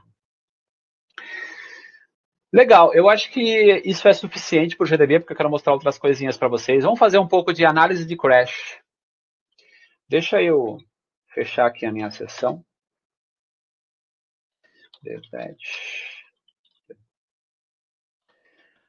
Vamos fazer uma análise de crash. Vamos fazer duas análises de crash, né? Uma em kernel space e outra em user space. Vamos fazer a primeira de user space. Eu tenho aqui um programinha que dá um crash. Que bonito. Segmentation fault. É uma falha de acesso em da memória. Legal. Eu poderia abrir com o GDB e fazer uma depuração interativa. Mas o que eu quero mostrar aqui para vocês é uma depuração que a gente chama de post-mortem. Eu quero mostrar para vocês como que a gente analisa, né, gera um dump da aplicação que crashou, entre aspas, né, e analisa na nossa máquina. Quando o problema acontece em kernel space, o kernel já gera essa mensagem de crash na console. Mas em user space, por padrão, a gente não tem nenhuma mensagem de crash por padrão, né? Mas tem um mecanismo no Linux chamado de core dump. Eu posso gerar um dump da aplicação no momento do crash e analisar na minha máquina, por exemplo, com o GDB. Para fazer isso, tem um comandinho no Linux que é o ulimit. Eu tenho que usar ele para configurar o tamanho, porque por padrão no Linux, o tamanho, o core dump é um arquivinho gerado. E por padrão, todo o processo no Linux, o tamanho desse arquivo é zerado. Então, por isso que não se gera por padrão core dump. As distribuições que costumam habilitar isso, mas por padrão, quando você boot kernel, o core dump está desabilitado. Para habilitar, tem esse comandinho, o limit. Você falou, quero que o meu core dump, por exemplo, né, seja ilimitado. Aqui eu poderia setar um tamanho máximo, mas eu posso dizer que ele é limitado. Por que tem essa configuração? Né? Porque o core dump é uma fotografia da memória. Né? Se você tem um programa usando 4 GB de memória, isso significa que o core dump vai ter, né, um tamanho próximo a 4 GB. Né? E aí você pode estourar o seu disco. Né? Então, por isso que ele é configurável. Mas aqui eu não estou preocupado com isso. Eu falei, ó, o core dump pode ser de qualquer tamanho. Agora, se eu rodar o programa, o que vai acontecer? Core dumped. Agora aqui eu tenho um arquivo chamado core. Eu posso pegar esse arquivo e analisar na minha máquina com o GDB. Deixa eu só setar aqui a permissão. Por padrão, ele é gerado com permissão de root. Né? Deixa eu setar a permissão aqui para o meu usuário poder abrir ele. E vou abrir ele aqui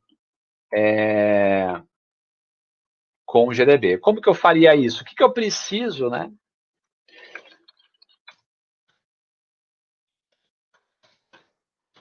Seu comandinho. Eu vou rodar o GDB, passando o meu programa, o binário. Ele precisa desse binário para resolver símbolos, tá? Senão ele não vai conseguir resolver nada, porque esse arquivinho core, ele é uma fotografia da memória, né? Do processo no momento que ele crashou. Então, eu preciso do executável com símbolos de debugging para poder resolver símbolos e analisar esse problema. Então, eu vou rodar o GDB com o meu executável e o arquivo de core, -c, né? E o arquivo de core. E eu vou também passar o -tui, tá? Porque o tui é bonito. -tui. Pum! Tá lá o crash. Eu não preciso fazer nada, né? Porque o que ele faz, né? Ele pega o arquivo de core, lá dentro do arquivo de core, eu tenho basicamente uma fotografia da memória dos registradores da CPU no momento do crash. Então, ele pega lá aquele arquivo, ele verifica onde estava o program counter, né, o contador de programa, e ele pega o endereço, ele resolve para o símbolo e mostra o código-fonte para a gente. Então, ele fala, foi aí que crashou o seu programa. Bonito, né? Você pega um programa com milhares de linhas de código, em vez de você ficar colocando print no código para achar um crash, né? Você pega o core dele, abre no GDB e você acha instantaneamente, né, o crash. Bom, deixa eu mostrar para vocês agora um crash em espaço de kernel, né? Porque é sempre bonito se a gente ver uns kernel ops e kernel panic. Eu coloquei um bugzinho no meu kernel aqui. Se eu tentar escrever num pino de I/O, ele vai dar um crash bonito para a gente. Ó, que bonito. Essa é uma mensagem chamada de kernel ops.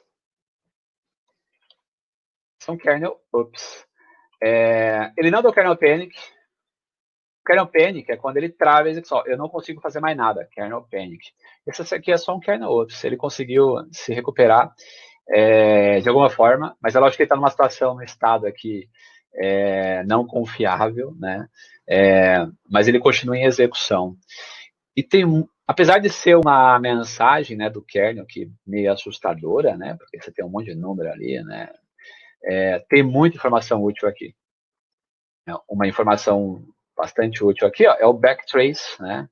A pilha de chamada de função do kernel. Então, por aqui dá para saber, ó, essa função cassisWrite foi chamada, que chamou a VFSWrite, que chamou essa, que chamou essa, que chamou essa, que chamou essa, que crashou. E a gente sabe que o problema está nessa função aqui. Além disso, aqui em cima, a gente tem o contador de programa, né? O endereço exato de memória onde o problema aconteceu. Então, a gente sabe que o problema aconteceu aqui. O que eu faço com essas informações? Né? Obviamente, eu poderia abrir o código do kernel, olhar para essa função e tentar identificar o problema. Né? Mas eu posso encontrar a linha de código que causou o problema olhando para esse endereço aqui, por exemplo. Que é o que eu vou fazer aqui. Então, o que eu preciso para isso? Eu preciso do código do kernel. Meu kernel, acho que ele está aqui. Deixa eu ver. Código do kernel. E eu preciso da imagem do kernel com símbolo de debugging, que é essa VM Linux aqui. Então, eu preciso... Vamos voltar para cá. Pegar o endereço de memória. E esse endereço, eu posso falar, GDB, pega esse endereço e esse binário com símbolo de debug e diz para mim qual que é a linha de código, né, correspondente a esse endereço de memória. O GDB pode fazer isso para mim, mas eu vou mostrar para vocês uma outra ferramenta, que é a DDR2Line. Estou aqui no meu toolchain, eu tenho essa ferramenta. A DDR2Line, como o próprio nome diz, ela converte de address to line, né? Então ela pega o endereço de memória e converte para uma linha de código. Olha que bonito. Eu quero falar para ela, ó, a DDR2Line, eu quero que você exiba para mim o nome da função que está causando o problema. Eu quero que você use esse executável, que é o VM Linux, que é a imagem do meu kernel no formato ELF, com símbolo de debugging. E eu quero que você resolva esse endereço para mim, que é esse aqui. E passar aqui para ela. E aí ela deu erro, porque eu não estou no diretório do kernel, né? Deixa eu ir para lá. Bonito. A ferramenta me falou, né, que esse endereço de memória está relacionado, né, a esse arquivo, essa linha de código. Bonito. Então, com essa ferramenta, né, se eu tiver um dump de um endereço de memória qualquer, né, o código-fonte e o binário, eu consigo achar a linha de código que causou aquele problema. Né? Eu consigo fazer esse tipo de conversão, isso ajuda bastante, né? Principalmente no kernel, né, que é um código com milhões de linhas. Né? Que mais que a gente pode fazer aqui? A gente tem... Vou setar aqui o meu timer para no máximo mais 15 minutos, né, para a gente não estender muito aqui o webinar. Mas tem mais algumas coisinhas interessantes que eu quero mostrar para vocês. Né? Tracing. Deixa eu dar um rebootzinho aqui, porque nunca se sabe, depois que você dá um crashzinho no kernel, nunca se sabe o comportamento dele, né? Tá joia. Ó, sem pressa, hein, Sérgio? Sem pressa? Tá bom. Sem pressa. Manda bala. Tudo bem, então vamos que vamos.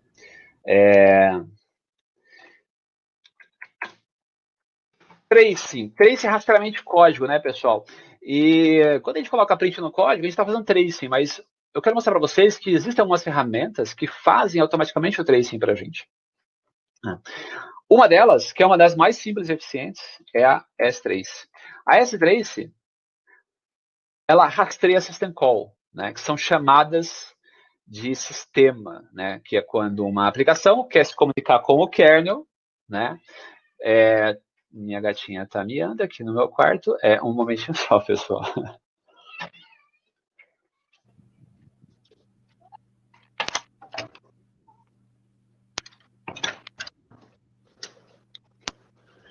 Vamos lá. Então, a ferramenta S3, ela rastreia a System Call, que é chamada de função para o kernel. E dá para fazer muita coisa com a ferramenta S3. Deixa eu mostrar para vocês alguns casos aqui. Por exemplo, eu quero entender o que um programa faz, né? Por exemplo, no Linux eu tenho esse programinha, o I2C Detect. Esse programa, ele é capaz de varrer, né, um barramento I2C específico e identificar devices conectados ao barramento, né? Ela verifica se tem devices respondendo em cada um dos endereços do I2C, né? A gente pode se perguntar, o que esse programa faz, né? Que arquivos que ele está... Porque no Linux, né, o hardware, com algumas poucas exceções, né, o acesso a hardware no Linux é via arquivo, né? Então, você quer ler o status da sua bateria, você vai ler um arquivo. Você quer acessar um pino de I/O, você vai escrever em um arquivo, né? Você quer conversar com o barramento 2C em user space, você vai falar com o arquivo.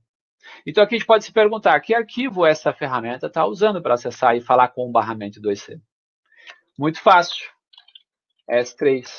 O S3, ele rastreia todas as system calls. Então, para esse programa abrir um arquivo, ler um arquivo, escrever no arquivo, ele vai fazer system calls. Open, read, write. E através das system calls a gente consegue identificar o que ele está fazendo. Tem um monte de system call, porque tem todo o setup de execução da aplicação, né? Aqui na System Calls eu posso fazer uma espécie de filtro. Aqui eu vou pedir para... Porque aqui ele mostrou todas as System Calls, né? Ó, o nome da System Call, os parâmetros que a aplicação passou para a System Call e o retorno dela. Eu tenho todas as informações aqui. Eu quero saber que arquivos essa aplicação está abrindo, porque eu quero saber que arquivos ela está usando para se comunicar com o I2C, né? Então eu vou fazer um filtro aqui no meu comando. Eu estou pedindo para ela direcionar a saída padrão de erro para a minha saída padrão de programa. E eu vou direcionar, e aí eu vou filtrar por Open. Legal. Agora eu tenho todas as chamadas de System Call Open at, todos os arquivos que a aplicação abriu. Aqui tem um setup da aplicação, onde ela carrega todas as LBCs, né? E lá no final a gente descobre que arquivo ela está abrindo. Ela tentou abrir esse aqui, ó, dev i2c/0, deu um erro, né? Então não é esse, depois ela abriu esse aqui, ó. Recebeu o file descriptor, então é esse o arquivo que corresponde ao barramento i2c0, né? Se a gente listar aqui no terminal, a gente tem, né, os barramentos i2c0 e i2c1 da minha plaquinha. Então eu consigo, é uma espécie de engenharia reversa, né? Você está tentando entender o que uma aplicação faz sem olhar o código-fonte dela. Às vezes você tem um executável rodando na sua máquina, você quer saber o que esse executável está fazendo, né? Você pode usar o S-Trace para System Call, tem também o L-Trace para Library Call, se você quiser rastrear a chamada de biblioteca, né? Porque às vezes você chama uma função que não cai no kernel, cai dentro da libc, né? Por exemplo, string call, strcall, por exemplo. Você consegue rastrear a library call usando o L3. Dá um exemplo mais prático, né? Aqui, por exemplo, tem esse programinha aqui na minha plaquinha, a Mixer. Em teoria, ele deveria abrir aqui o mixer da alça, que é a camada de áudio do kernel, mas ele não está fazendo nada e está retornando, né, nada. Então, o que ele está fazendo? O que está acontecendo com esse programa, né? S3 nele. Rodando o S3. Ele está retornando, né, para fazer uma análise do que pode estar acontecendo com ele. Vamos de trás para frente, né? Então aqui ele chamou exit. Aqui ele tentou abrir uns arquivos, ó, não conseguiu, né? E deu exit. Ou seja, olhando um pouquinho mais a fundo, a gente consegue ver que ele está tentando abrir os arquivos de controle, né, do codec de áudio. Ele não encontrou esses arquivos, porque realmente eles não existem, né? Eu não estou com a parte de áudio habilitada no meu kernel. E aí ele retornou. É lógico que aqui o programa poderia ser mais amigável, né? Ele poderia ter retornado a mensagem de erro. Não achei o device de áudio, mas ele não fez nada, né? E aqui a gente conseguiu identificar o que ele está tentando fazer, pelo menos, né? É uma forma de você depurar problemas, né? Imagina que você está tentando fazer o seu áudio funcionar na sua plaquinha, né? Você roda os comandinhos, eles não fazem nada, eles não retornam nada, né? Você pode rodar ali um S3 para tentar entender por que o comando não está funcionando. Aí você, opa, é verdade, eu esqueci aqui de habilitar o device de áudio no device tree da minha plaquinha, só. Então, o S3, né, o exemplo que eu quis mostrar para vocês, ele é bastante útil, né, para rastrear chamadas de programa. Existem diversas ferramentas no Linux para fazer rastreamento de código, né?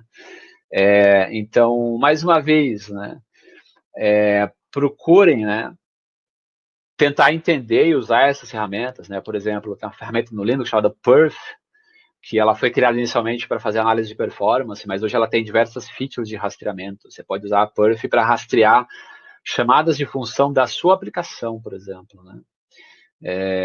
Em vez de você abrir o seu código, colocar print, compilar para fazer isso, né? Pega a Perf e usa a Perf para rastrear seu código, por exemplo. Legal. Bom, a última partezinha que eu quero mostrar aqui para vocês é a análise de vazamento de memória. Ou problemas de memória em geral, né? Tenho aqui na minha máquina, aqui no meu host, está aqui em apps, Valgrind. O Valgrind, ele é uma ferramenta de instrumentação, né, para problemas de memória.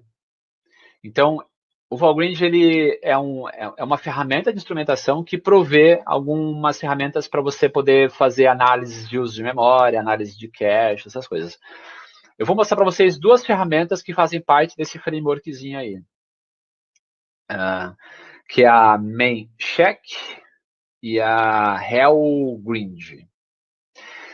Vamos lá, vamos começar pela MainCheck, que é a default, né, que é o que normalmente o pessoal usa quando vai trabalhar com o Valgrind, né, para fazer análise de memory leak. Então, eu tenho esse programinha aqui que eu criei, né, bem simplesão, que tem um problema de vazamento de memória. Essa função txdata em específico, né. 5 segundos aí para vocês acharem esse problema.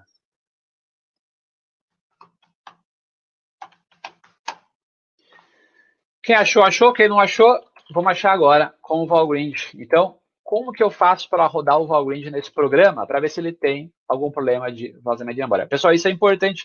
Se você fez algum programa para rodar no sistema Linux que faz alocação dinâmica de memória, seja em C ou C++, coloquem o Valgrind no seu conjunto de ferramentas, né, que você vai usar para validar a aplicação, né?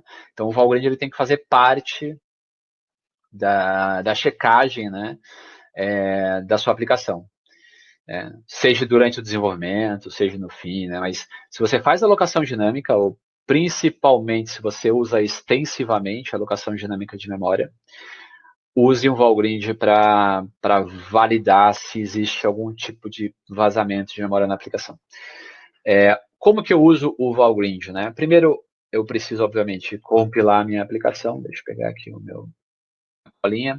Então, vou compilar ela, né? GCC, a minha aplicação. Eu vou gerar um objeto chamado V, tá? E eu quero símbolos de debugging. Então, -G é símbolo de debugging para eu poder resolver símbolos, tá? Senão o Valgrind só vai me dar endereço. Eu quero que ele diga para mim a linha de código que chamou o malloc que vazou. Agora eu rodo o Valgrind. Valgrind está instalado aqui na minha máquina. Eu quero que ele faça checagens completas de leak, né? O que pode gerar algum tipo de falso positivo, né? Aí a gente tem que analisar. Mas eu gosto de rodar com o leak check igual a full. E o programa, tá? Então, o que o Valgrind faz, pessoal? Olha só, ele, segundo a própria documentação, né? A documentação do Valgrind fala que ele implementa uma CPU sintética, né? Então, basicamente, ele emula a sua aplicação. Tá? Como que ele faz para capturar cada acesso à memória na aplicação, né? Emulando ela. Então ele cria uma máquina virtual e roda essa aplicação numa espécie de máquina virtual.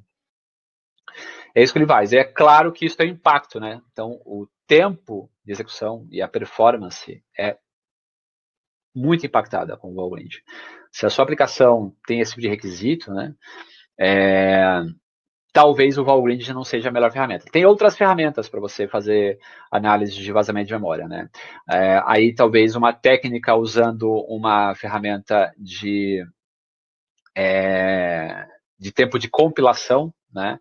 Instrumentar o código em tempo de compilação talvez seja melhor. Aí tem algumas ferramentas disponíveis, né? De cabeça aqui eu não lembro, acho que dá... não lembro de cabeça. Mas eu posso rapidinho aqui consultar e falar para vocês. Tem a Memcheck, mas ela não é tão utilizada. Tem a M-Trace, né, que é uma ferramenta do GNU, M-Trace. A M-Trace é basicamente uma chamada da... Não tem aqui. M-Trace, isso. A M-Trace é uma chamada da glibc, é uma função da glibc, que te permite instrumentar a alocação de memória. Tá? Então, ela basicamente captura, né, malloc free, e gera para você no final um relatório. E aí você consegue identificar quais foram os mallocs que não tiveram free. Né? Ela faz esse tempo de execução e ela instrumenta a chamada. É um wrapper, né, em cima das funções de alocação de memória. É super eficiente, essa é a vantagem, né, porque ela roda a sua aplicação, né, só existe esse wrapper nas chamadas de alocação de memória. Por outro lado, né, você precisa recompilar a sua aplicação, né, com esse suporte para ele poder funcionar, obviamente. Né? Então, tem esse trade-offzinho. Se você não quiser recompilar, né, aí o Valgrind é uma possível solução. Vamos voltar para o Valgrind, então. Então, eu vou rodar aqui o Valgrind. Tá, aqui minha colinha. Vou rodar o Valgrind. O Valgrind ele gera um relatório no fim da execução da aplicação, a não ser que você mande um sinal para encerrar a execução da aplicação, tá? Como a minha aplicação ela encerra a execução, então ele gerou ali o relatório, né? E olha só, heap summary, 8 bytes vazaram em uma alocação de memória. Então eu tive aqui um vazamento de 8 bytes, que foram alocados e não foram desalocados. E ele fala para mim, né? Esse é aquela chamada de alocação, né? Teve essa pilha de chamada de função. O main chamou o txdata, que chamou malloc. Então, esse arquivo, essa linha, né, chamou o malloc e vazou. Então, se eu abrir aqui, na linha 18, esse malloc que causou o vazamento de memória. Né? Por quê? Né? Porque eu fiz o malloc aqui eu tenho um if, e se esse tx serial retornar igual a -1, eu retorno aqui sem o free, né? Então, eu retornei uma situação de erro sem ter devidamente liberado a memória. Né? Eu simulei, né, esse vazamento aqui. Aqui, claro que é um código simples, que eu poderia olhar, bater o olho e identificar o problema, mas às vezes é um código muito mais complicado, né? Então, o Valgrind fala, ó, essa chamada de alocação de memória não teve desalocação, então você está esquecendo de fazer a desalocação dessa alocação aqui em algum momento. Aí você tem um ponto de partida para poder identificar aonde corrigir o problema, né?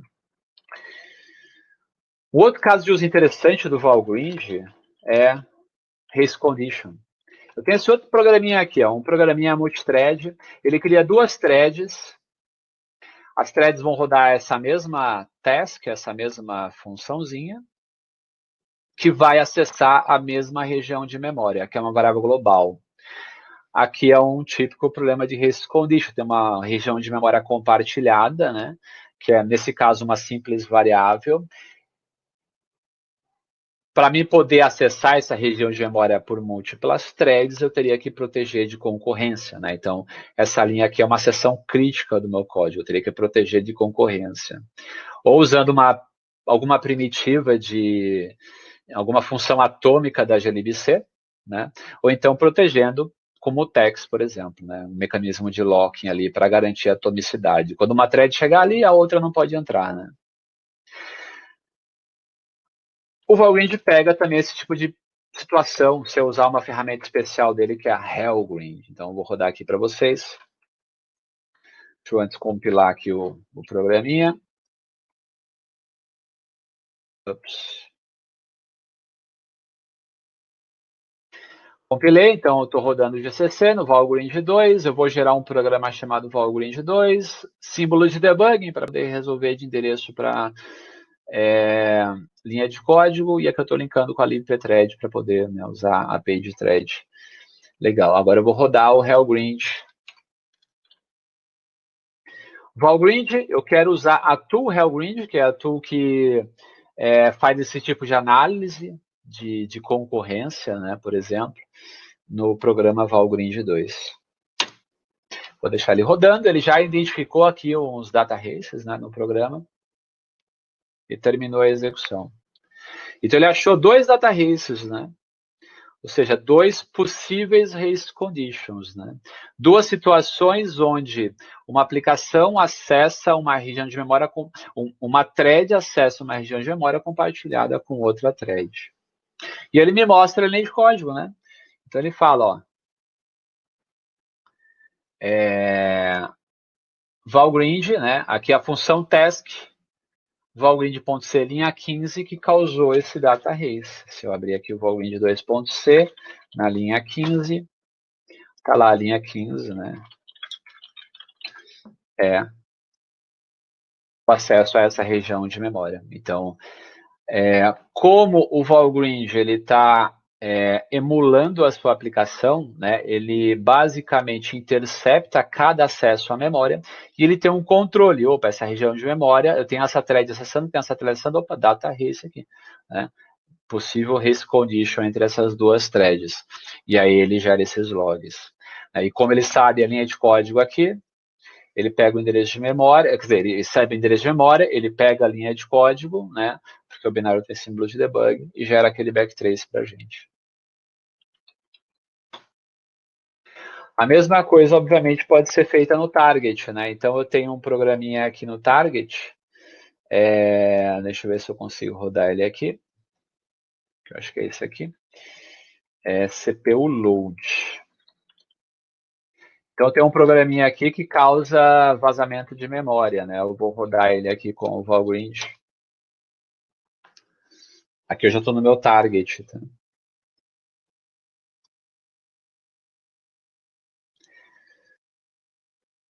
Tá rodando. Aqui eu vou dar o Ctrl C para interromper a execução. Olha lá, possível vazamento de memória. Ele achou aqui... eu acho que eu estou com o binário sem símbolos de debug aqui, né? Ele não conseguiu resolver os símbolos, né? Ele não me deu o endereço de memória. Então eu teria que copiar para a plaquinha. Deixa eu ver se eu consigo fazer isso aqui. De root. Eu acho que é esse aqui. O SRBin CPU load. Copiei. Para eu rodar ele de novo. O SRBin CPU load. Deixa ele rodar ali por um tempinho.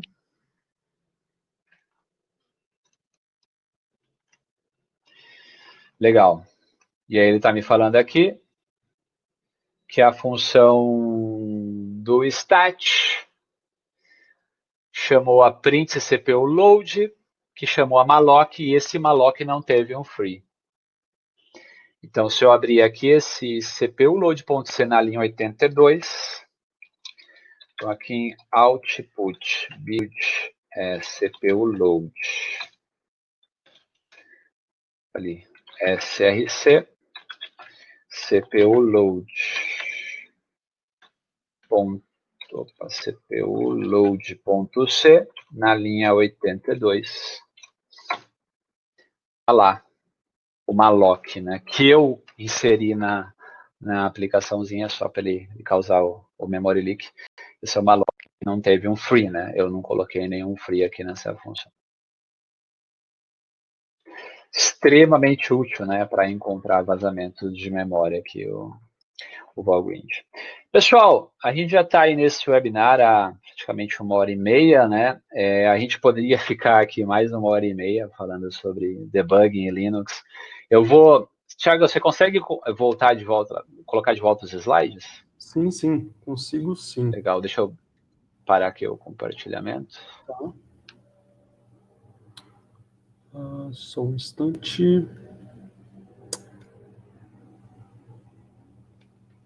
Aí. Legal. Então vamos lá para os finalmente, pessoal. E aí um tempinho, né, para perguntas e respostas. O que eu quis mostrar aqui para vocês, né, é o mundo além do print no código, né? Porque é uma técnica muito utilizada, mas não é a única técnica existente, né? Então é importante conhecer diversas técnicas e ferramentas existentes no Linux para depurar, né, programas baseados no Linux, seja em kernel space, seja em user space, né? Dá para aplicar essas técnicas, né? Dá para fazer, por exemplo, depuração interativa em kernel space, né? O kernel tem um GDB server integrado, eu posso me conectar a ele, colocar breakpoints no kernel para depurar drivers, coisas desse tipo.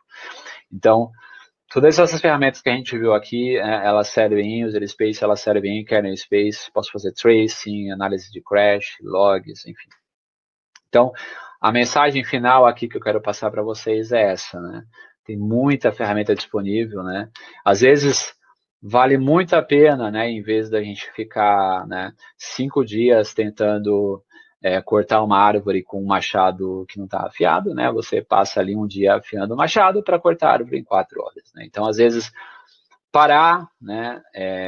Procurar uma melhor ferramenta para uma situação específica aumenta bastante a sua produtividade e depois que você aprendeu a usar as ferramentas, né, vai ser uma ferramenta para o resto da sua vida, né, que você vai poder aplicar a outros tipos de situações. Então, vale a pena aprender sobre GDB, né, na linha de comando, né, vale a pena aprender sobre tracings, né, o kernel tem um framework de tracing chamado ftrace, né, muito eficiente. Agora, tem um outro mecanismo que pode ser usado para trace no kernel, chamado eBPF, uma forma de você injetar e rastrear o código do kernel através de um programa que você cria em C, uma coisa muito doida, mas que o pessoal está usando bastante para fazer análise de performance e rastreamento de código do kernel.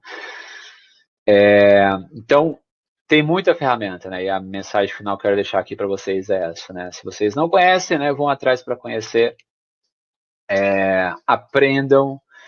E o aprendizado ele vem com o tempo, né? Você não vai aprender de uma hora para outra, né? Você vai levar um tempinho e é normal, né? Mas o importante é estar sempre aprendendo, né? E evitar de ficar naquele vício de sempre fazer as mesmas coisas usando as mesmas ferramentas, né? Tentar sempre aprender coisas novas. Basicamente isso. No finalzinho ali dos slides tem ali os meus contatos, mas é bem tranquilo me achar aí na internet. Não existe, né? Não sei se vocês fizeram essa pergunta. Eu fui falando aqui, não prestei muita atenção em perguntas, mas eu vou antecipar algumas aqui. Não existe um livro específico sobre debugging em Linux, né? Algo que explique tudo isso que eu expliquei aqui, né? Vocês vão encontrar livros, por exemplo, sobre o GDB, né? Se vocês forem na Amazon, vai achar 1 ou 2 bons livros sobre o GDB ali. Então, tem livros sobre algumas ferramentas específicas do Linux, mas um livro com conhecimento assim, mais estruturado, né, sobre debugging em Linux, isso realmente não existe. Eu não conheço, alguém conhecer, me manda aí, porque eu não conheço nenhum conteúdo estruturado sobre esse assunto, né?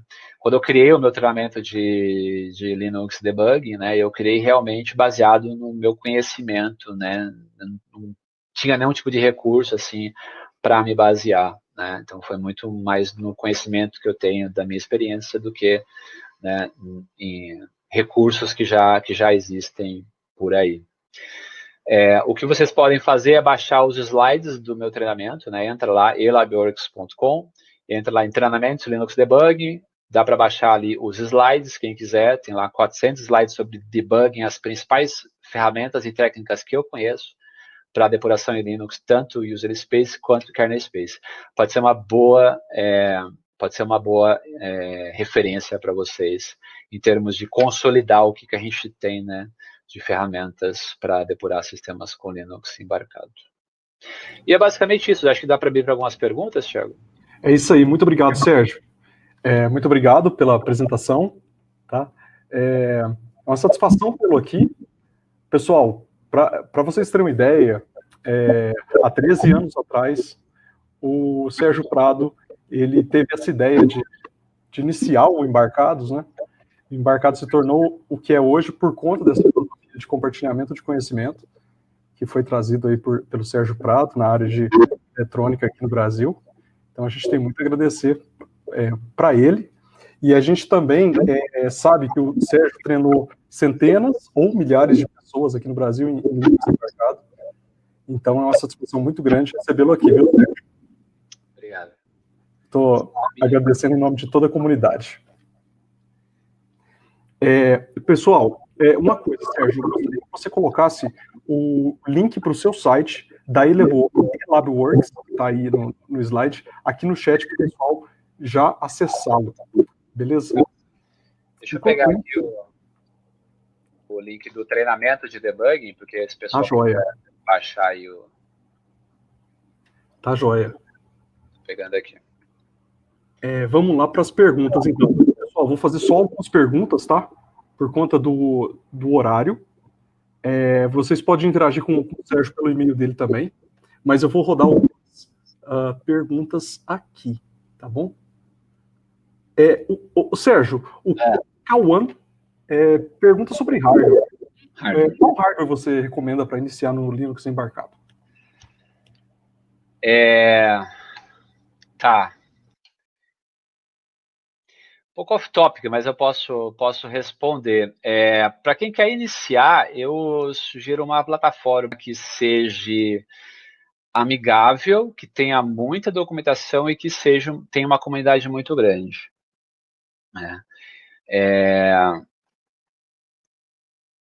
Para muitos, a Raspberry Pi é uma plataforma bem amigável para você começar, né? Porque você tem muita informação disponível, ferramentas, comunidades, né? Então, você pode instalar ali o Raspbian na Raspberry Pi, começar a fazer programinhas em Python e tal, e começar a aprender a interagir com um sistema com Linux embarcado. A Raspberry Pi é uma plataforma mais para o usuário final, né? Então o hardware dela não é aberto, né? Não tem datasheet de CPU, então tem algumas, eu diria, deficiências para quem quiser se aprofundar mesmo na plataforma, na parte de acesso a hardware, né? Aí eu lembro que quando eu estudava, eu usei bastante a BeagleBone, eu gostava muito mais da BeagleBone do que da Raspberry, porque a Beagle é uma plataforma de hardware aberto, tem o datasheet completo da CPU, então analisar códigos de drivers, né? Você tem o datasheet ali para fazer análise, essas coisas, eu acho. Para quem quer realmente se aprofundar, né, em Linux embarcado, na parte de kernel drivers, eu lembro que eu usava muito mais a BeagleBone, né? Mas hoje em dia, para começar, a Raspberry eu diria, a de mais acessível, né? Você paga muito barato por ela e o benefício, né, é enorme. Então, eu diria, comece pela Raspberry, comece como usuário Linux, né, vai usando, aprende a interagir com o hardware, até você começar a pensar em kernel, né, build system, essas coisas. Tá joia. Obrigado, Sérgio. Eu ter algumas perguntas aqui, Thiagão, que é bem rápido de responder, eu posso falar. Alguém perguntou ali sobre JTAG, que é um assunto que eu não cobri aqui, né, que é importante. JTAG, a gente costuma usar JTAG em Linux para depurar o bootloader. Tá? Um processo que a gente chama de board bring up, né? A gente quer fazer o bootloader funcionar, ou então fazer o kernel funcionar, né? Porque a partir do momento que o kernel está funcionando, aí você tem as ferramentas providas pelo kernel, né? Você tem o GDB, você tem tudo disponível, mas até o kernel bootar, né? Se você está portando o kernel para sua plataforma, ou se você está portando o bootloader, o U-Boot, por exemplo, aí talvez você precise do JTAG, né? Para fazer esse bring up inicial do hardware funcionar. Depois você esquece JTAG, a gente não usa, né? Para depurar a aplicação, por exemplo, é o que eu mostrei aqui para vocês, né? São as ferramentas, né? O sistema operacional te provê a infraestrutura de depuração, você não precisa do hardware para isso. Alguém também perguntou ali do Ulimit, que eu usei, né? O Ulimit, ele vem no Buildroot, tá? Então é o Ulimit que é provido pelo Buildroot. É só habilitar no Buildroot ali. Tem mais alguma pergunta que você selecionou aí, Thiago? Sim, tem uma pergunta sobre debug remoto. Se é necessário o GDB exato do toolchain ou precisa fazer o build da imagem? Tá. Para você fazer o build remoto, né, você precisa de um GDB compatível com o protocolo do GDB que você está usando e com a arquitetura do seu hardware. Né? O ideal é você bater com o seu toolchain, porque aí você tem certeza de que o GDB server que você gerou suporta o mesmo protocolo, né, do GDB client que você vai utilizar. Porque às vezes você pode ter tipo um GDB server mais recente, um GDB client mais antigo, o protocolo não bate, eles não se comunicam. Né? Acontece muito do pessoal do GNU quebrar ali a compatibilidade de protocolo. Então, a preferência é por você usar tudo do seu toolchain, né? O compiler, o GDB, tudo do seu toolchain. Mas você pode tentar, às vezes o seu toolchain não tem um GDB, né? Tem, por exemplo, uma versão do GDB chamada GDB Multiarch. É um GDB que é compilado para suportar múltiplas arquiteturas. Né? Então, você só roda um comando a mais aqui, que é o set_arm, você fala, eu quero trabalhar com ARM. Né? Aí ele passa a suportar o debugging de ARM. Então, é um GDB que roda no seu host, mais genérico, né? Você vai lá no Ubuntu e instala, né? apt install o GDB Multiarch, ele instala, você não precisa do seu toolchain para isso. Mas aí você pode ter o problema desse, né? Porque aqui é um GDB client que implementa um protocolo, pode ser que o seu server não é compatível com esse protocolo. Então, pode ter esse problema, mas você pode tentar. Né? Então, tá, O ideal joia. é usar o toolchain. Ô, Sérgio, desliga seu microfone quando eu falar, porque tá dando um retorno aqui. Olha só, Sérgio, eu sabia que ia ter essa pergunta, tá? O Leandro mandou em privado aqui, perguntando sobre previsão de data das próximas turmas de treinamento. Quando você começou a apresentação, né, muita gente que já viu o seu treinamento teve aquele déjà vu, né, vendo os seus slides, né, o seu modo de apresentação, e assim, a gente fica com saudade. Então, o Leandro está perguntando aí, eu tenho certeza que tem várias empresas que estão precisando de treinamento de Linux embarcado. E aí, Sérgio?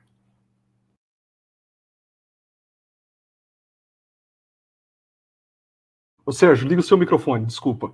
Vamos lá. Isso é importante, ligar o microfone. O plano no momento é esperar a pandemia passar, né? Eu não tenho nenhum tipo de planejamento de começar a dar treinamento presencial, né? Enquanto a gente não tenha definido essa situação da pandemia, né? Até para não colocar em risco a minha família e, enfim, pessoas próximas a mim, né? As pessoas às vezes me perguntam sobre treinamento online, mas eu não também tenho planos no momento para treinamento online. Por alguns motivos, eu gosto mais de dar treinamento presencial. O meu material está mais adaptado para o treinamento presencial do que para o online. Né? Então, e eu também não tenho muita infraestrutura para dar treinamento online, né? Tipo, eu não consigo ficar 8 horas sentado na cadeira, né? Falando e ensinando. Porque eu não tenho infraestrutura aqui no meu escritório para isso. Então, por esses motivos, eu não dou treinamento online e eu estou esperando essa situação, né, da pandemia se regularizar para poder voltar a dar treinamentos presenciais. Então, no momento, realmente, eu não tenho nenhum tipo de previsão. Né? Então, a princípio, se começarem a vacinar e a situação se normalizar, né, no começo do ano que vem, eu posso voltar a dar os treinamentos, mas por enquanto eu não tenho realmente previsão. Então tá, joia. Obrigado, Sérgio. Eu vou fazer a última pergunta aqui para a gente encerrar. Desliga seu microfone aí, por favor. Olha só, o Lennon faz a seguinte pergunta. Ele pergunta sobre o mercado de trabalho de Linux embarcado nos próximos anos. Como que você vê o mercado de trabalho aqui no Brasil, Sérgio? E eu sei que você também tem relacionamento com muita gente que está fora do Brasil. Então você pode ir além e falar um pouco aí sobre a expansão do mercado, né? O que você acha? A gente não acha gente. A gente não acha pessoas com a capacitação necessária para trabalhar com Linux embarcado hoje. A gente tem bastante dificuldade, né? Por exemplo, eu estou trabalhando na Toradex no momento, e a gente está com 2 vagas abertas para o meu time, né? E a gente tem dificuldade para achar o candidato ideal, né? Que tenha, porque a gente está procurando alguém mais sênior, né? E é difícil achar. É uma área muito aquecida, né? Tá. Muitos projetos estão migrando de microcontrolador para processador, isso já há alguns anos, né? E aí, obviamente, tem que sair, né, de firmware, vai para um sistema baseado no kernel Linux, e aí você precisa de profissionais que conheçam Linux, Yocto, Bootroot, kernel, drivers. E é um assunto, né, é uma área que, mais uma vez, não é abordada nas universidades, ou é muito pouco abordada, né? O máximo que a gente vê são umas pós-graduações abordando, muitas vezes superficialmente, o assunto Linux embarcado. Então, existe uma deficiência muito grande, principalmente no Brasil, né, de profissionais nessa área. E aí, quem quiser entrar, tem muita oportunidade, né? E o aprendizado, ele vem com o tempo, não adianta, mas você tem que, né, meter as caras, né, inventa um projeto, começa a fuçar para aprender, é assim que a gente acaba aprendendo, né? Porque às vezes não tem a oportunidade na empresa, cria a sua oportunidade, né? E uma outra coisa que é bem legal de fazer é colaborar com um projeto de software livre, né? Não pode ter medo, né? Pega algum projeto de software livre e começa a colaborar, é assim que a gente hoje constrói o nosso currículo, né? Não pode só depender, né, do seu emprego, né? Você tem que construir o seu currículo por você mesmo, né? Então, correr atrás de aprendizado, né, aprender coisas novas, colaborar com software livre, esse é um dos principais caminhos hoje para o engenheiro que está indo para a área de software, né? O mundo é movido por software livre. Obrigado, Sérgio. Posso fazer uma última pergunta? Uma última pergunta. Tem aquela... A gente vai fazer uma sexta-feira aí, né, que a gente vai fazer o Foco Linux embarcado para quem quiser participar. Manda a pergunta aí. Isso. Desliga seu microfone, por favor. Olha só. Pessoal, uma pergunta do Fernando. O Fernando pergunta o seguinte: quando ocorre um crash, existe alguma ferramenta de login que envia para uma plataforma na nuvem, como existem aplicações de alto nível? Ele está preocupado, Sérgio, se o equipamento está em campo e dá crash, né? Ou um kernel panic seria pior, né? Liga seu microfone, Sérgio. Tem algumas técnicas que a gente pode adotar nessas situações, né? Por exemplo, se eu estiver usando um daemon de log, né? A maioria dos daemons de log no Linux são capazes de direcionar alguns tipos de mensagem para um servidor na internet, né? Então, você poderia direcionar, por exemplo, mensagens de erro, mensagens do tipo fatal, né, para um servidor, e aí você trata isso no servidor. O Ubuntu, ele usa um daemon, eu esqueci agora o nome desse daemon, que é uma possibilidade. Eu nunca usei em Linux embarcado,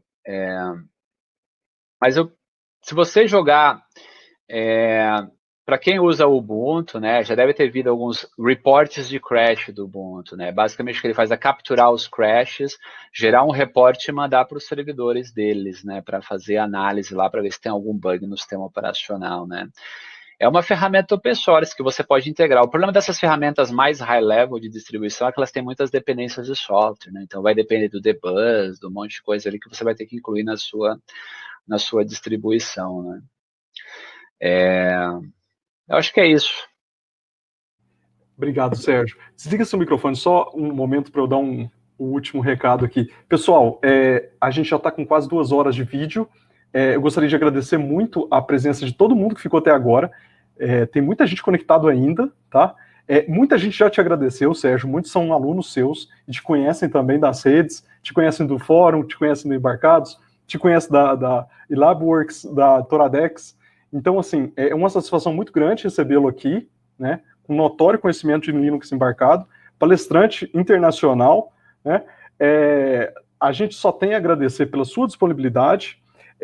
Eu gostaria de deixar o e-mail do Sérgio e recomendar para que vocês vão no site da eLabWorks, elabworks.com, e deem uma olhada nos treinamentos que ele disponibiliza, os slides de todos os treinamentos lá, como Creative Commons. Beleza, pessoal? Gostaria de agradecer a Mouser Electronics, que patrocinou esse evento aqui, tá? Falar para vocês que tem mais de 100 webinars gravados na Embarcados TV, lá no site do embarcados.com.br/webinars. Gostaria de falar também, mandar um abraço aqui para o Matheus, que estava aqui na plateia, Matheus Castelo. Tem um webinar dele, tem também a participação dele no evento do Embarcados, que está lá na Embarcados TV também, tá?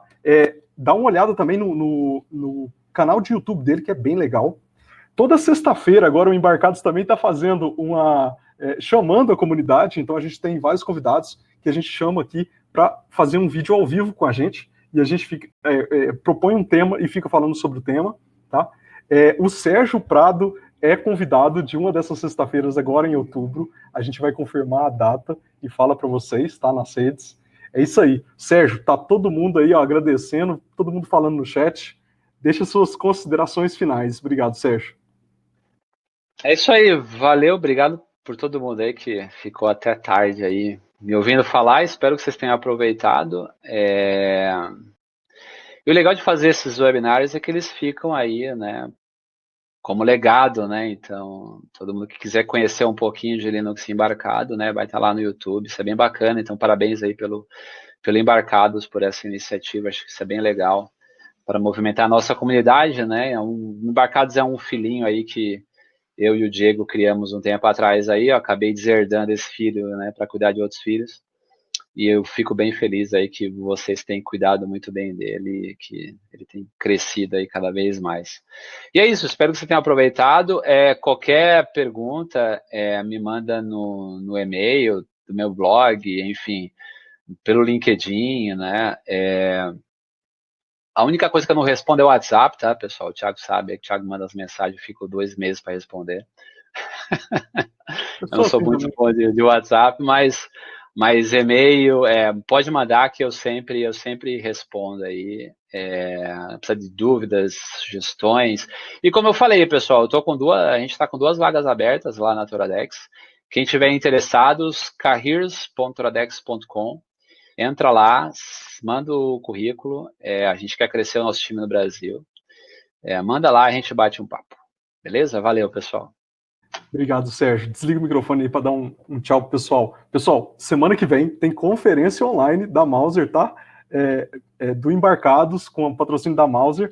A gente vai trazer 4 palestrantes aqui, tá? O Cleiton palestra terça-feira, o Cleiton Bueno palestra terça-feira, falando de Linux embarcado. Deixa eu só confirmar aqui, para não estar falando nenhuma besteira. Isso mesmo, ele palestra sobre tudo que o seu projeto precisa, está aqui, dia 6 de outubro, à noite, no mesmo horário, 19h30, ao vivo aqui na plataforma.